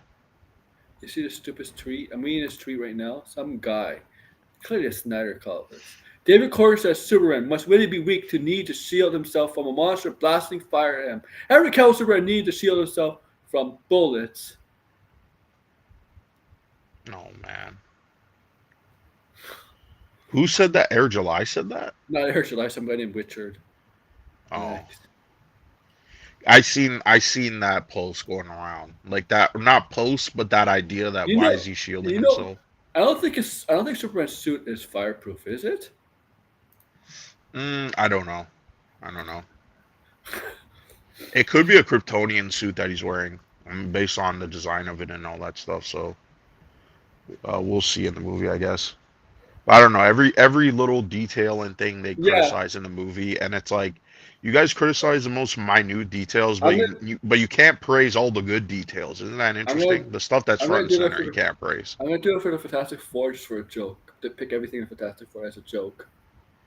You know Yeah, me. well, it's stupid, this type of like nitpicking. Like, why is he shielding himself from the fire? For she, wait, Blood Roof that's an actual band. I don't know. I don't read his stuff. Mm, I mean, that's Sturgis will read it for me. yeah, I mean, these people. This is the thing, right? These people. I can't even, like, when Alan Moore talks about, like, how like comics are juvenile and it's for man children and shit. Like, these are the people who he's talking about. Like, people who just can't move on. You know what I mean? Like, they make comic books for various different people. Not everything is going to be for you. You got to find the stuff that you like to read, just like I'm gonna, anything. Like, it's not fucking, you know, they're trying to provide. First off, it's a business. They're going to make yeah. stuff for different people. There's different characters. That's why they have all these characters. So it's kind of stupid to me where it's like they complain about all these dumb aspects and then they're like, "Oh, I don't read Marvel and DC comics." You don't read comics in fucking general because there's so many fucking Marvel and DC comics from, before the year 2000 You know, that you don't even need to fucking even read the new shit. I don't, I don't find general comic book moviegoers bitch about not reading comics. Complain about that. I think only people like No, Jarbo. well, because this is another thing too. Jarble doesn't. I mean, clearly Jarble spends his time on Twitter all day, but he doesn't read. He doesn't actually sit down and pick up a book and fucking read. he can read Pick up Jarbo, hey, pick up a hey, fucking book and read. hey, he can read all. He can read every single issue of Superman. The more because he's bitching on Twitter all day, so might as well use that time to read every We single issue of Superman. we listen. I remember in the chat, I've told Matt Jarbo here. I'm like, listen. If do you want a Superman story that is what you're talking about, then read the Paul Dini Superman. And he's like, I don't need to read that because blah blah blah. The comics are confusing and blah blah blah. It's a standalone Comics, story. You don't need to read it. First you off, know. that story is a standalone story. Oh yeah. You don't even you could be new to Superman, So brand it's new the to Dark Superman, Knight is and a people will standalone. recommend that book. The Dark Knight, the Understand BVS, kind of. Dark Knight is a standalone. Like, Yeah, well, seriously. yeah, like these people talk, like the funny thing is, like, they talk so much about, oh, comic Yeah. books, blah blah blah. They don't, and they're like, this is not accurate, this is not, but they don't even actually read. Like, why do you guys care so much about shit you don't even read? Listen, comics are confusing, but comics aren't really confusing. Here's the You thing. know what I mean? Like, it's confusing the more you get into it. If you're Yeah. brand new, like, that impression is really given to you by other people because it's so long in history, like there's so much history. But in all reality, there's and I'll tell you this from experience. I would just pick up a random character I've never read before or characters I'm not into, and I have really no problem following along. Like, this is not like a middle of a TV show. It's a serialized story, right? That's what comic books are. You could pick them up at any point in time. Yes, if you're like following maybe no, I won't even say that. You could read Secret Wars, the newest Secret Wars, and completely understand it, like without even reading anything Yeah. leading up to it. And there's tons Yeah. of setup for that story. But yeah, the story is pretty simple. It's the world is ending, the Marvel characters are trying to stop it, and they fail, and as a result, it creates Battle World, and Doom is the one who's leading it all. It's all explained in the story. You don't even really need to. I mean, Yeah, that I agree with. It's more daunting. Like what is the good stuff to read? What do you want to read? I agree tell with that to that Jarble, 100%. tell that to Jarble because that's what the adventure movies kind of be based upon. And it's If like I don't need to read the comics to know that. if Jarbo really said it was daunting though, we would all say, Yeah, okay, we would give you recommendations. We would say start yeah, here. If you never read a Batman comic, go read Batman Hush. It's the easiest to understand. Yeah, like I can hmm understand that. The thing is, Marvel and DC does have like essentials list that you could pick and look at. Like in my opinion, it's not it's like reading any other book. It's like what book do I want to read? Oh, it's daunting too. Like I want to read about history or I want to read about World War II. Well, there's tons of World War II books. So you gotta yeah, kind of like, okay, where do I start? Anything can really be daunting because it's a complex, too certain much to topics are complex. Like a good comic should give you everything you need to know in each issue. Exactly.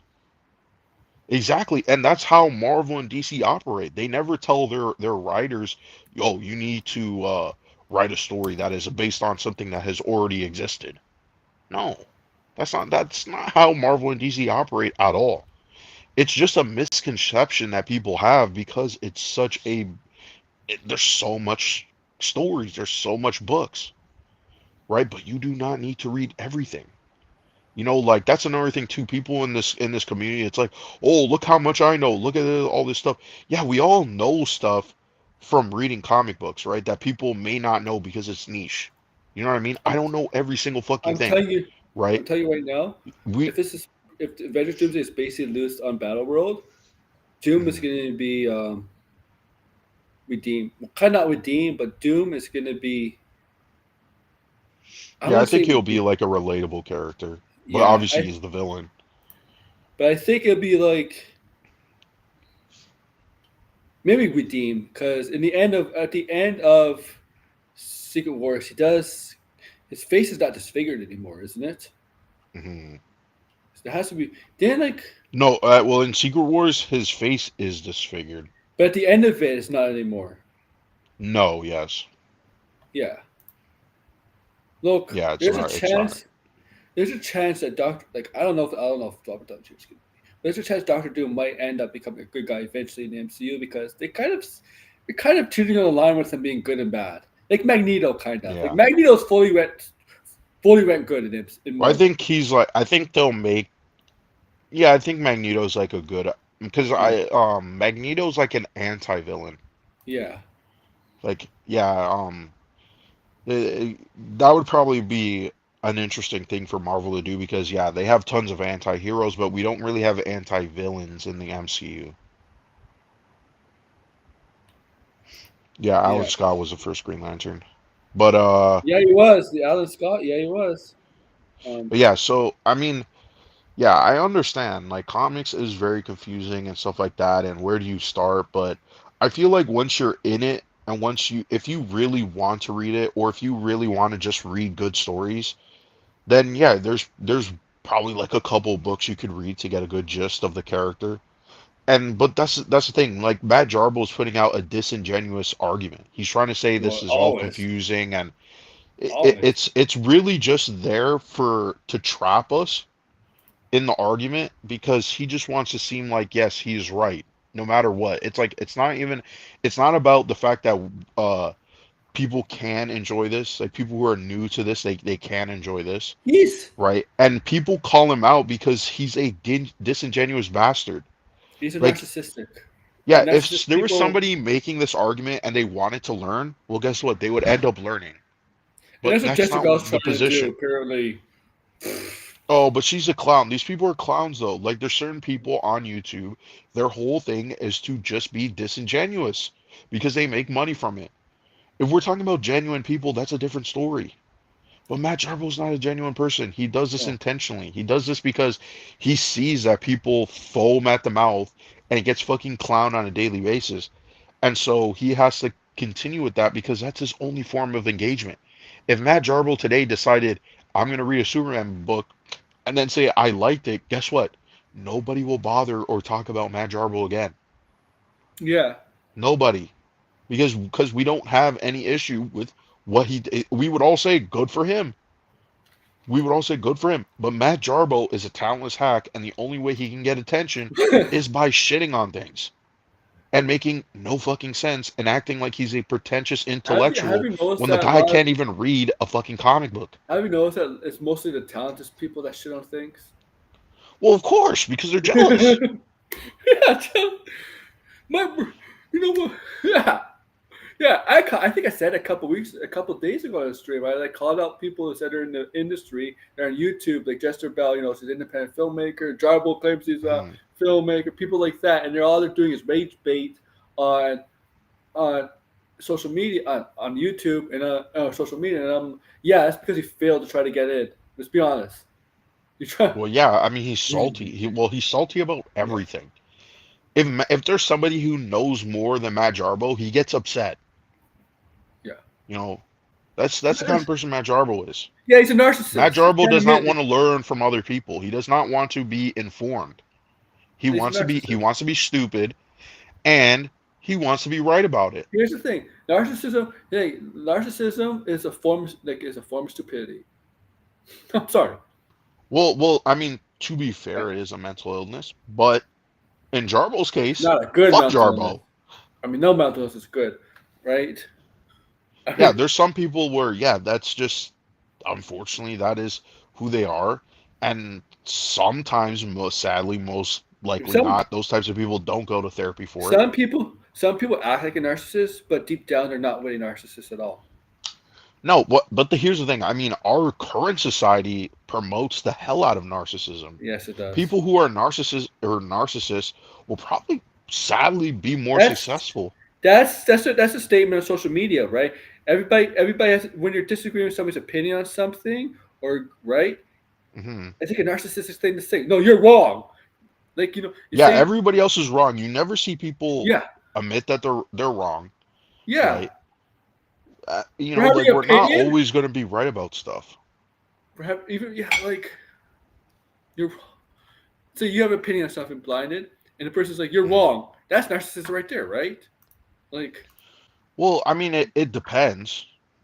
I yeah, mean, like if someone tells you something and they show you the fact and then you still go, no, that's wrong. Oh happens yeah, a then I lot. will say that it Happens a would be. lot. Yeah, we do see that a lot.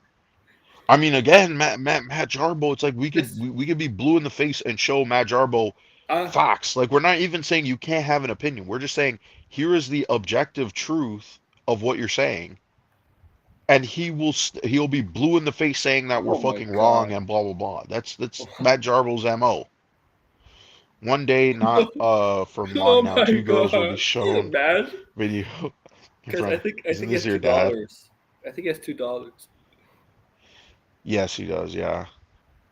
Well, I mean, I feel bad for them, but I wonder that's how what Matt Jar. Could you imagine? I don't even really want to say this because I feel like this is a low blow, but I don't even know if I should say this, but I'll say it anyway. Okay. we low ball plenty enough on yours. Because Your I'm like, dad. could you imagine being Matt Jarbo's son and Oh, you see your dad, like some friends, like, have you seen this video? And it's Polly the polar bear saying the N word. Could oh, you imagine? that's worse. Could you imagine? That's probably worse than being the son or daughter of a porn star or something. Like, can you imagine? Yeah, I feel like that's way worse because Yeah. it's like, yeah, here's like a lengthy history of your dad like crying and saying all these terrible things, and you know what I mean? Like it's not even like, like you have a collection of like almost all the terrible weird things that your dad has done, and some of it is like, oh wow, this is I don't agree with this at all. This makes Because me uncomfortable. a lot of people, I mean, a lot of people really sell out their pride on YouTube for just Hmm. views and clicks. I mean, drop like right? What is it? I don't Yeah, know. I just think Matt Jarbo has said enough things where, yeah, and obviously he regrets it. He and then says now he regrets it, but you're we a should. grown man saying that. It's And the weird. other one, who supposedly works in industry as a contractor, work on like Yeah, all these like being That what was is fucked up. Sean? I'm What the sorry. hell is Sean saying about Asian people and like you work in the industry and you want to be seen as progressive, but you say like these weird things that don't even make sense. Here's one thing. Here's one thing. If you want to work in the industry, get work with on. If studios want to contract you to work with high with Hollywood people, because he's I've seen pictures. He's worked with people, well-known people like Robert Downey Jr. for example. Don't say Degrassi. racist shit. Don't accuse Is James Gunn. Don't accuse James Gunn of racist shit because you're not going to get any work if you do that. People love James Gunn in the industry. Like, well, the thing is like why bring up race like that though? Like you're trying. It's just weird. It's just yeah, weird, and it's coming from he's someone who's a white man. I'm sorry to bring this up, but he is a white man. You're a white man. I'm sorry. Like, you can't really be bringing up race like that as some way to get a gotcha on somebody, on another because white the guy dude. you hate. It's because you hate the Yeah, it guy. looks weird. It looks And look, really, really it's weird. it's pretty much the same thing with Jester Bell. Not the racism thing because she did, but in her video, Superman clearly she hates James Gunn too. So like, it's all Yeah, hate. I don't know where the hate is coming from. Like, weren't these same people who said they love the Guardians of the Galaxy movies? Yeah, maybe they're mixed on Suicide Squad. Okay, but he has three movies that you like. Yeah, You know, like I'm not really following where this hate is coming from. Like they're feels. like, oh, he has weird taste. James Gunn has made three PG-13 movies that were all successful. What do you mean that his tastes are questionable? What are you talking about? She's talking about the childish, cartoonish kind of thing that James Gunn does in his stuff. Like, yeah, but maybe you're not watching the Okay, film but because there's that's a lot why of he's heart in his stuff. successful. There's a lot of heart in his films too, and Peacemaker. I don't understand this idea of like, oh, it's all like cartoonish. It's a comic book. It can these people remember And what we're adapting here? It's a and comic book. Superman is a little cartoonish. Like some people, I swear, it's Yeah, okay to have an adaptation like what Zack Snyder did if it was good, right? sure. Asterix if it was good. I don't mind you playing around with the characters and stuff, but at the end of the day, you got to remember that this is from a comic book. It's from a comic book. And the whole idea and the tropes that they play with are going to be cartoonish. They're going to be silly. But that does not mean that you cannot tell a story that is relatable just because it's silly. It's Uh, like it's almost like these people do not live in current reality. There are people. Listen, I'm going to say some horrific shit. There are kids dying in the world today. hmm Does that mean you can't laugh at some joke that is like non-related? Like that's how these people act. Like when it's like, oh, they made a joke in a serious movie. Ah, it doesn't make any sense. The You've been world watching is Marvel very movies serious. You could still laugh in this very serious also. world. I don't know. Because we should end this in 15 minutes ago, but I gotta say this about Mhm, Vito before we end. I don't know if we saw this, but Tony. So Tony, was it Thursday or Wednesday? 56 came. I mhm, seen this, but I don't see him in the chat. But 56 will definitely remember this. So Tony brought up something, right? You know Hillary Duff, right? mhm. You know Hillary Duff from the Duff from Lizzie McGuire. You know she's been basically out of the spotlight, right? She's not really in the spotlight anymore, right? But she was recently in the spotlight, all for the wrong reasons. Not because of her, because she was at her son's soccer game, Oh, I and remember that. That was from years ago. yeah, this is from years ago. It was a paparazzi guy, right?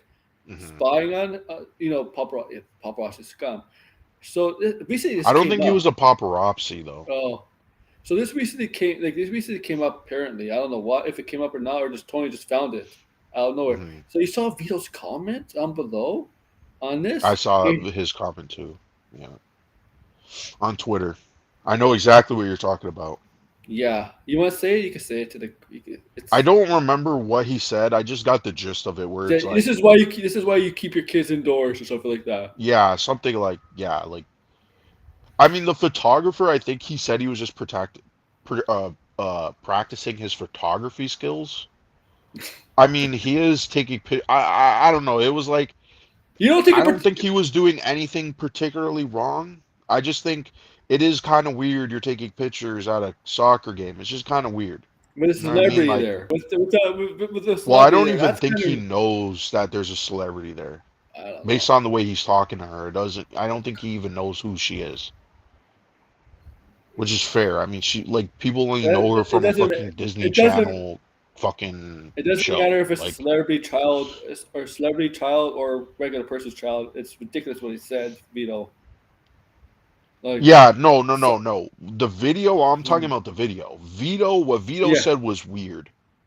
Of course, this is my problem with Vito, right? Vito's very much like Matt Jarbo too. These guys are like pretentious intellectuals who say the dumbest things and they're actually retarded. Like they I don't know if they're insecure or something, but it's okay. You're not the smartest guy in the room. We're not the fucking geniuses that we think we are. We're just some fucking, ants on a fucking hill, a sandy hill, okay? yeah. But like the way And that Vito's such a Vito acts, like Vito has no self-awareness, like at all. Like he says shit and then he never like thinks like, huh, what I'm saying here is incredibly weird or just yeah. incredibly self-incriminating or completely just hypocritical. The shit that he says, like Vito, this entire time has been going after fucking Eric July. Vito, you haven't released your shitty comic book, I and the way know. you I act know. about your comic book is as if you're writing fucking The Godfather. You're writing the next great American How novel. long has It's this a comic comic book book. been? How long has this comic book in development? Like Diabetes it causes has. the eyes. I just think Vito thinks he's like smarter How long? and talented and more creative than he How long actually is? thinks he How is. long? How long has this? Like seriously, how long has this been in development? 3, 4 years? How long? Like it's just becoming grift. A scam. This comic book. 2022, 3 years. I think it might have been more. Well, I'll go back and look. Diabetes causes the eyes. Pseudo intellectual jelly And brain. Yeah, people I agree. And people are asking 100% I for a agree with that. refund. People are asking for their money back, because people don't want to wait 3 or 4 years. Sorry.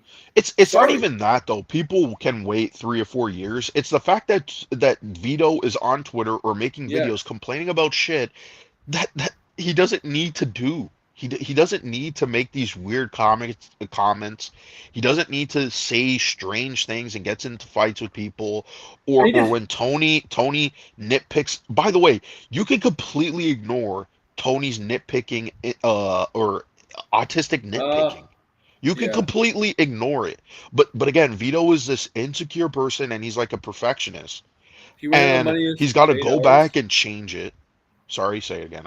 He Sorry. ran out of money to pay his artist and was sued. Yeah, yeah. Well, no, I think he ran out of money. Who said that? It's Who pretty said sick. that? 56K. I don't. Was he sued? That part I don't Was know. I know he ran out of money for the artist. The artist is on the book. But here's the thing, right? This is what I don't understand. Vito, this is your first comic book. First, and the way you're treating it, it's supposed to be a comedy book. Why don't you release the book? apparently Okay, now he has it's to not do going to be some. perfect. Apparently he has to so I don't know what it is. I was on 20 channel redrawing or something like Yeah, he's like retracing. redrawing it and Oh, like this is just, like insanity. Like that's the definition of insanity. You just keep repeating and repeating. If you release the comic, right, get the criticism from the audience or people that you trust. He's always like, "Oh, I only get criticism from people I trust because I don't trust all you people." Yeah, well, that's because you're a fucking here's whack the thing. job who takes Here's every fucking piece of criticism to heart. to assemble. Oh, Oh, Octo Assemble. Matthew is a Snyder brain as most actually votes Snyder. Oh, I thought that was Aaron Fleischer, the real what's his name? The real He released a comic with barely anything. Yeah, CG. What the fuck has ruined indie comic scenes? I just think some of these people, I'll be honest. I used to kind of be perfectionist and be like very hypercritical and stuff. You could probably say I'm hypercritical probably right now, right? I'm working on it. Let's put it that way. But like the more I see Vito, because I didn't really have an issue with Vito besides, some of the jokes that he's made. I think they're incredibly weird and definitely very suspect. But besides that, I didn't think he was too much. He wasn't that bad of a guy, right? based on talking to him. I didn't think he was that bad, but he does. The thing is, he comes across very pretentious. He seems like he knows better than other people, and he has Here's this high expectations for absolutely no reason. here's the thing. I make sarcastic jokes all the time on X, but I don't Mhm. make sarcastic jokes like that kind of type. Like something that I know would not get a would not get a good reaction. Like if I made I would, Yeah. like stuff like that, right? Like I'm Well, careful with my sarcastic jokes well, I don't. when I I don't. It doesn't even matter. It's okay to say whatever now on Twitter. It's a fucking cesspool anyway. Um, yeah, sure. but yeah, like Vito, I like people. This is the thing, Vito. He's so stupid. He doesn't realize that Whip, he's setting himself up for people to constantly fucking dog on his comic whip, until the fucking end of time. whip up first is not even like whip up first. I don't even It's think. like Matt Jarbo, actually. Yeah, Sorry, I that really just popped in my mind. whip up first. I don't think. Here's the thing. I don't really think Eric July wants whip up first to be independent. No, I think he wants Riververse to be Marvel or DC. that's never gonna happen. Image is there's other comic companies that are doing well. They're not as big as DC and Marvel. I mean, like Image is doing well. Mm. IDW, Dynamite, and there's a couple others. I mean, the guys you probably know about. Some others people in the chat know about. They're not big as Marvel and DC, but they don't have to be. Image has had success with Invincible. Well, So, there's all different.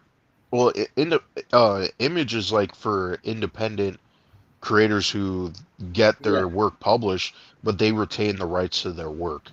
yeah. I mean, right now anybody could be an independent comic creator or independent filmmaker. You can just release it on YouTube. You could just release it on a specific website or blog or whatever it is, right?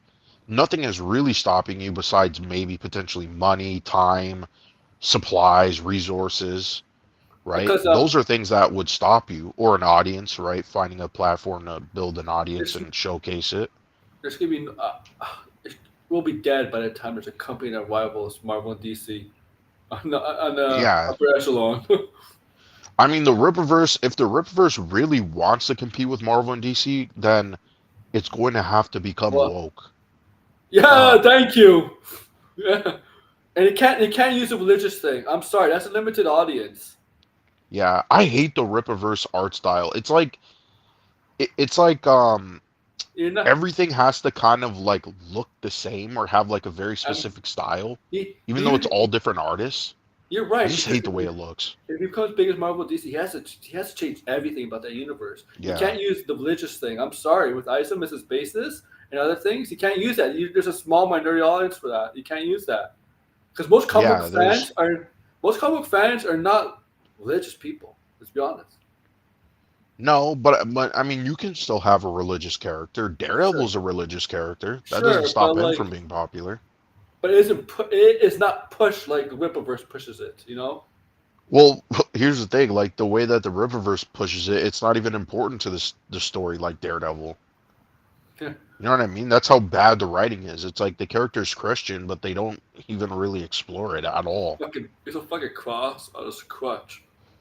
Yeah, like that's really it. It's just the To me, visuals, just to be like, he's Christian. to me, if Like I'm who cares? okay, if I was Christian, I'd be offended by that. Why would I have a cross on a crutch? That's blasphemy to me, honestly. Like, Yeah, is that really showing respect to Jesus, or more like showing disrespect to Jesus? It's like it's your yeah. I crutch, man. mean, yeah, I mean, Degrassi says, yeah, that Images has a high standard, which, yeah, Yeah, good, yeah. because look at the shit that people end up putting out.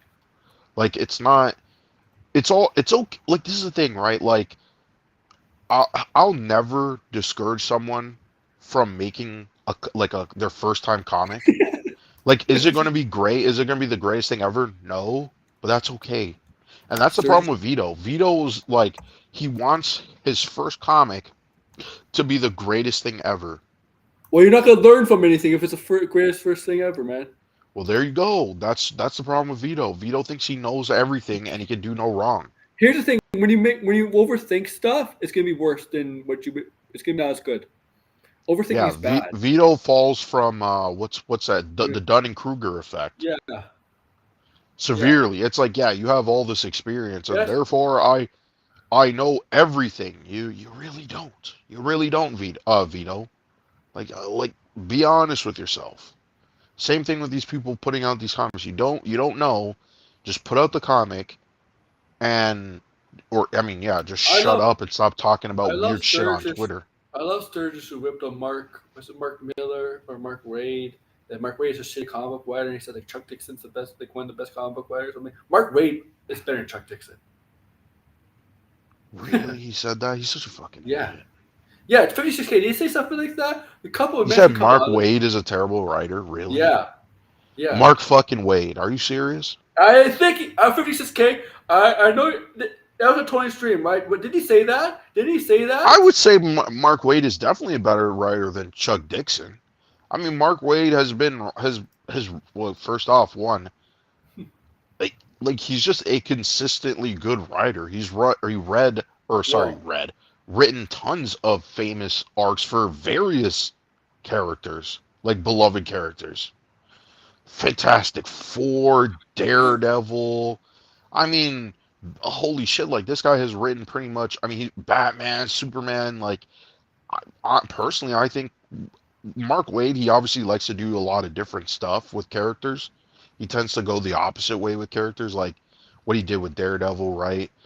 The stuff that he's doing right now with the World's Finest. Like he always does something that's like different or to the I, character that we usually expect, there's a but reason it's why still Marvel very much the character. There's a reason why Marvel DCs keep hiring and not hiring Chuck Dixon. There's a reason why Chuck Dixon has Yeah. gone to Rippleverse. Okay, Well, like come the on. thing is, like Chuck, not to, I don't want to downplay Chuck Dixon's work, that the stuff that he did that was good, but a lot of the ideas that he had We're in the was '90s. from other people who were much more talented than Chuck Dixon. The whole idea of Batman and getting not killed by Bat, the Bat, Bane, but it was Bat. supposed to be.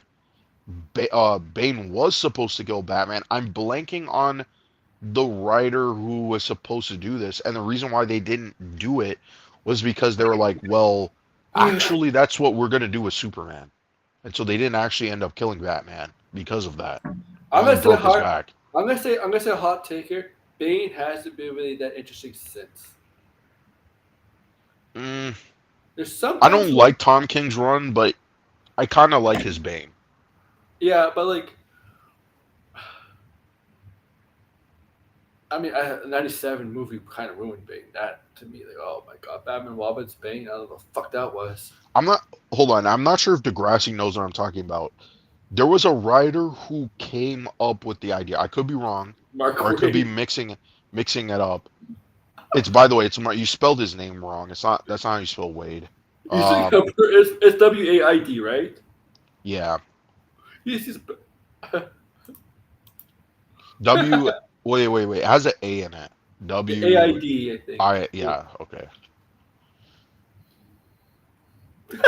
Yeah. I'm trying to remember. It was What? not. I'll go back and I'll look if Degrassi doesn't know. I'm pretty sure Degrassi probably knows this.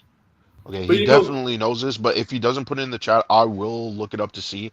But I'm there's fairly certain that there was somebody else who came up with the idea of Bane killing, well, breaking his back, but it was supposed to be killing Batman and having somebody else. I don't think they decided on who it was going to be. It might maybe they already decided it was going to be as Azrael, but I'll go back this and look.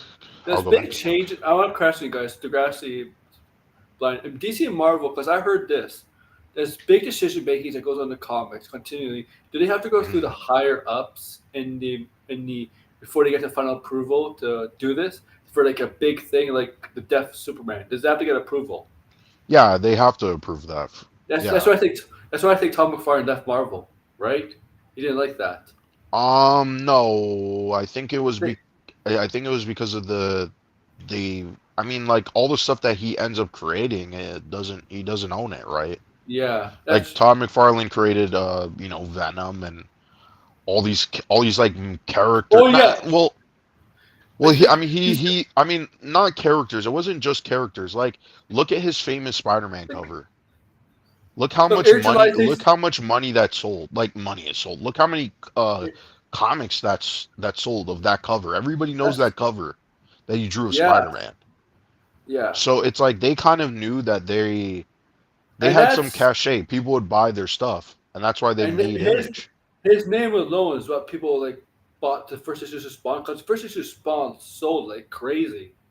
Hmm. Just because of his name. Because Tougher Martin was Yeah. what might have been the hottest comic wire at the time, maybe, like Well, there was arguably. tons of other artists too, right? Who had Yeah, that's what Jim Lee yeah. and there they all had they had like clout. Image, image is like the stepping stone for you to get to Marvel DC. Like Jim Lee, Well, for example, at the at the time, it time. Yeah, was them saying, like we want to yeah, actually. This is we yeah. don't want to just rely on Marvel and DC because they're not going to I pay mean, us. There you yeah. go. It It's was like Denny O'Neil. Okay, it was Dennis O'Neil yeah. who yeah. Yes, that's okay. That's What who it was I was. gonna I was say? blanking on who it was. I was like, and Dennis Surges, not O'Neil is surges. much more talented than like no one can argue that Dennis O'Neil, like the shit that he was doing in comics was way ahead of his time. Like the social commentary, the stuff that he did with certain characters. I don't know how you could argue I, against Dennis O'Neil. But yeah. what was I gonna say? What was I gonna say? Oh yeah, yeah. Like Urgent Life thinks he's gonna be big as Jim, Stan Lee, Bob Kane, the Superman writers, and other big writers. Even for Tom, it's not even the biggest Tom. He's never gonna get as big as Tom McFarlane. Okay, the Tom McFarlane's big too. Like it's, Yeah, well he branched off. That he yeah, branched off, which was a smart decision because he realized that yeah, people would buy his stuff. People were not I mean, people were buying it in part because it was Spider-Man, but he also had some name. He had a name too. It was cachet. He had Spider-Man cachet. with Todd McFarlane that was selling that book. And what they did was smart Yeah. because If it it's was like, yeah, that's if it what it was a should be. topic, if it wasn't Tom McFarlane came up with Spawn with the first issue, Spawn would not sell like crazy. The first issue, the name No, itself is well, long. no, yeah, It's like yeah, it's exactly. tough. But I mean, it was good that he did that. And Yeah.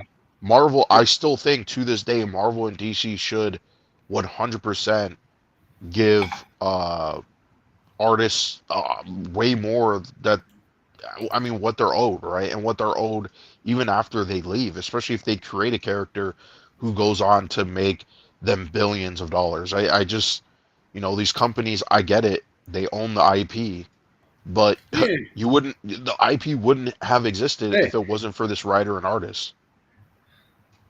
yeah. Like, yeah, you hired them, but it really wasn't your idea. Like, you couldn't have come up with that idea with another writer.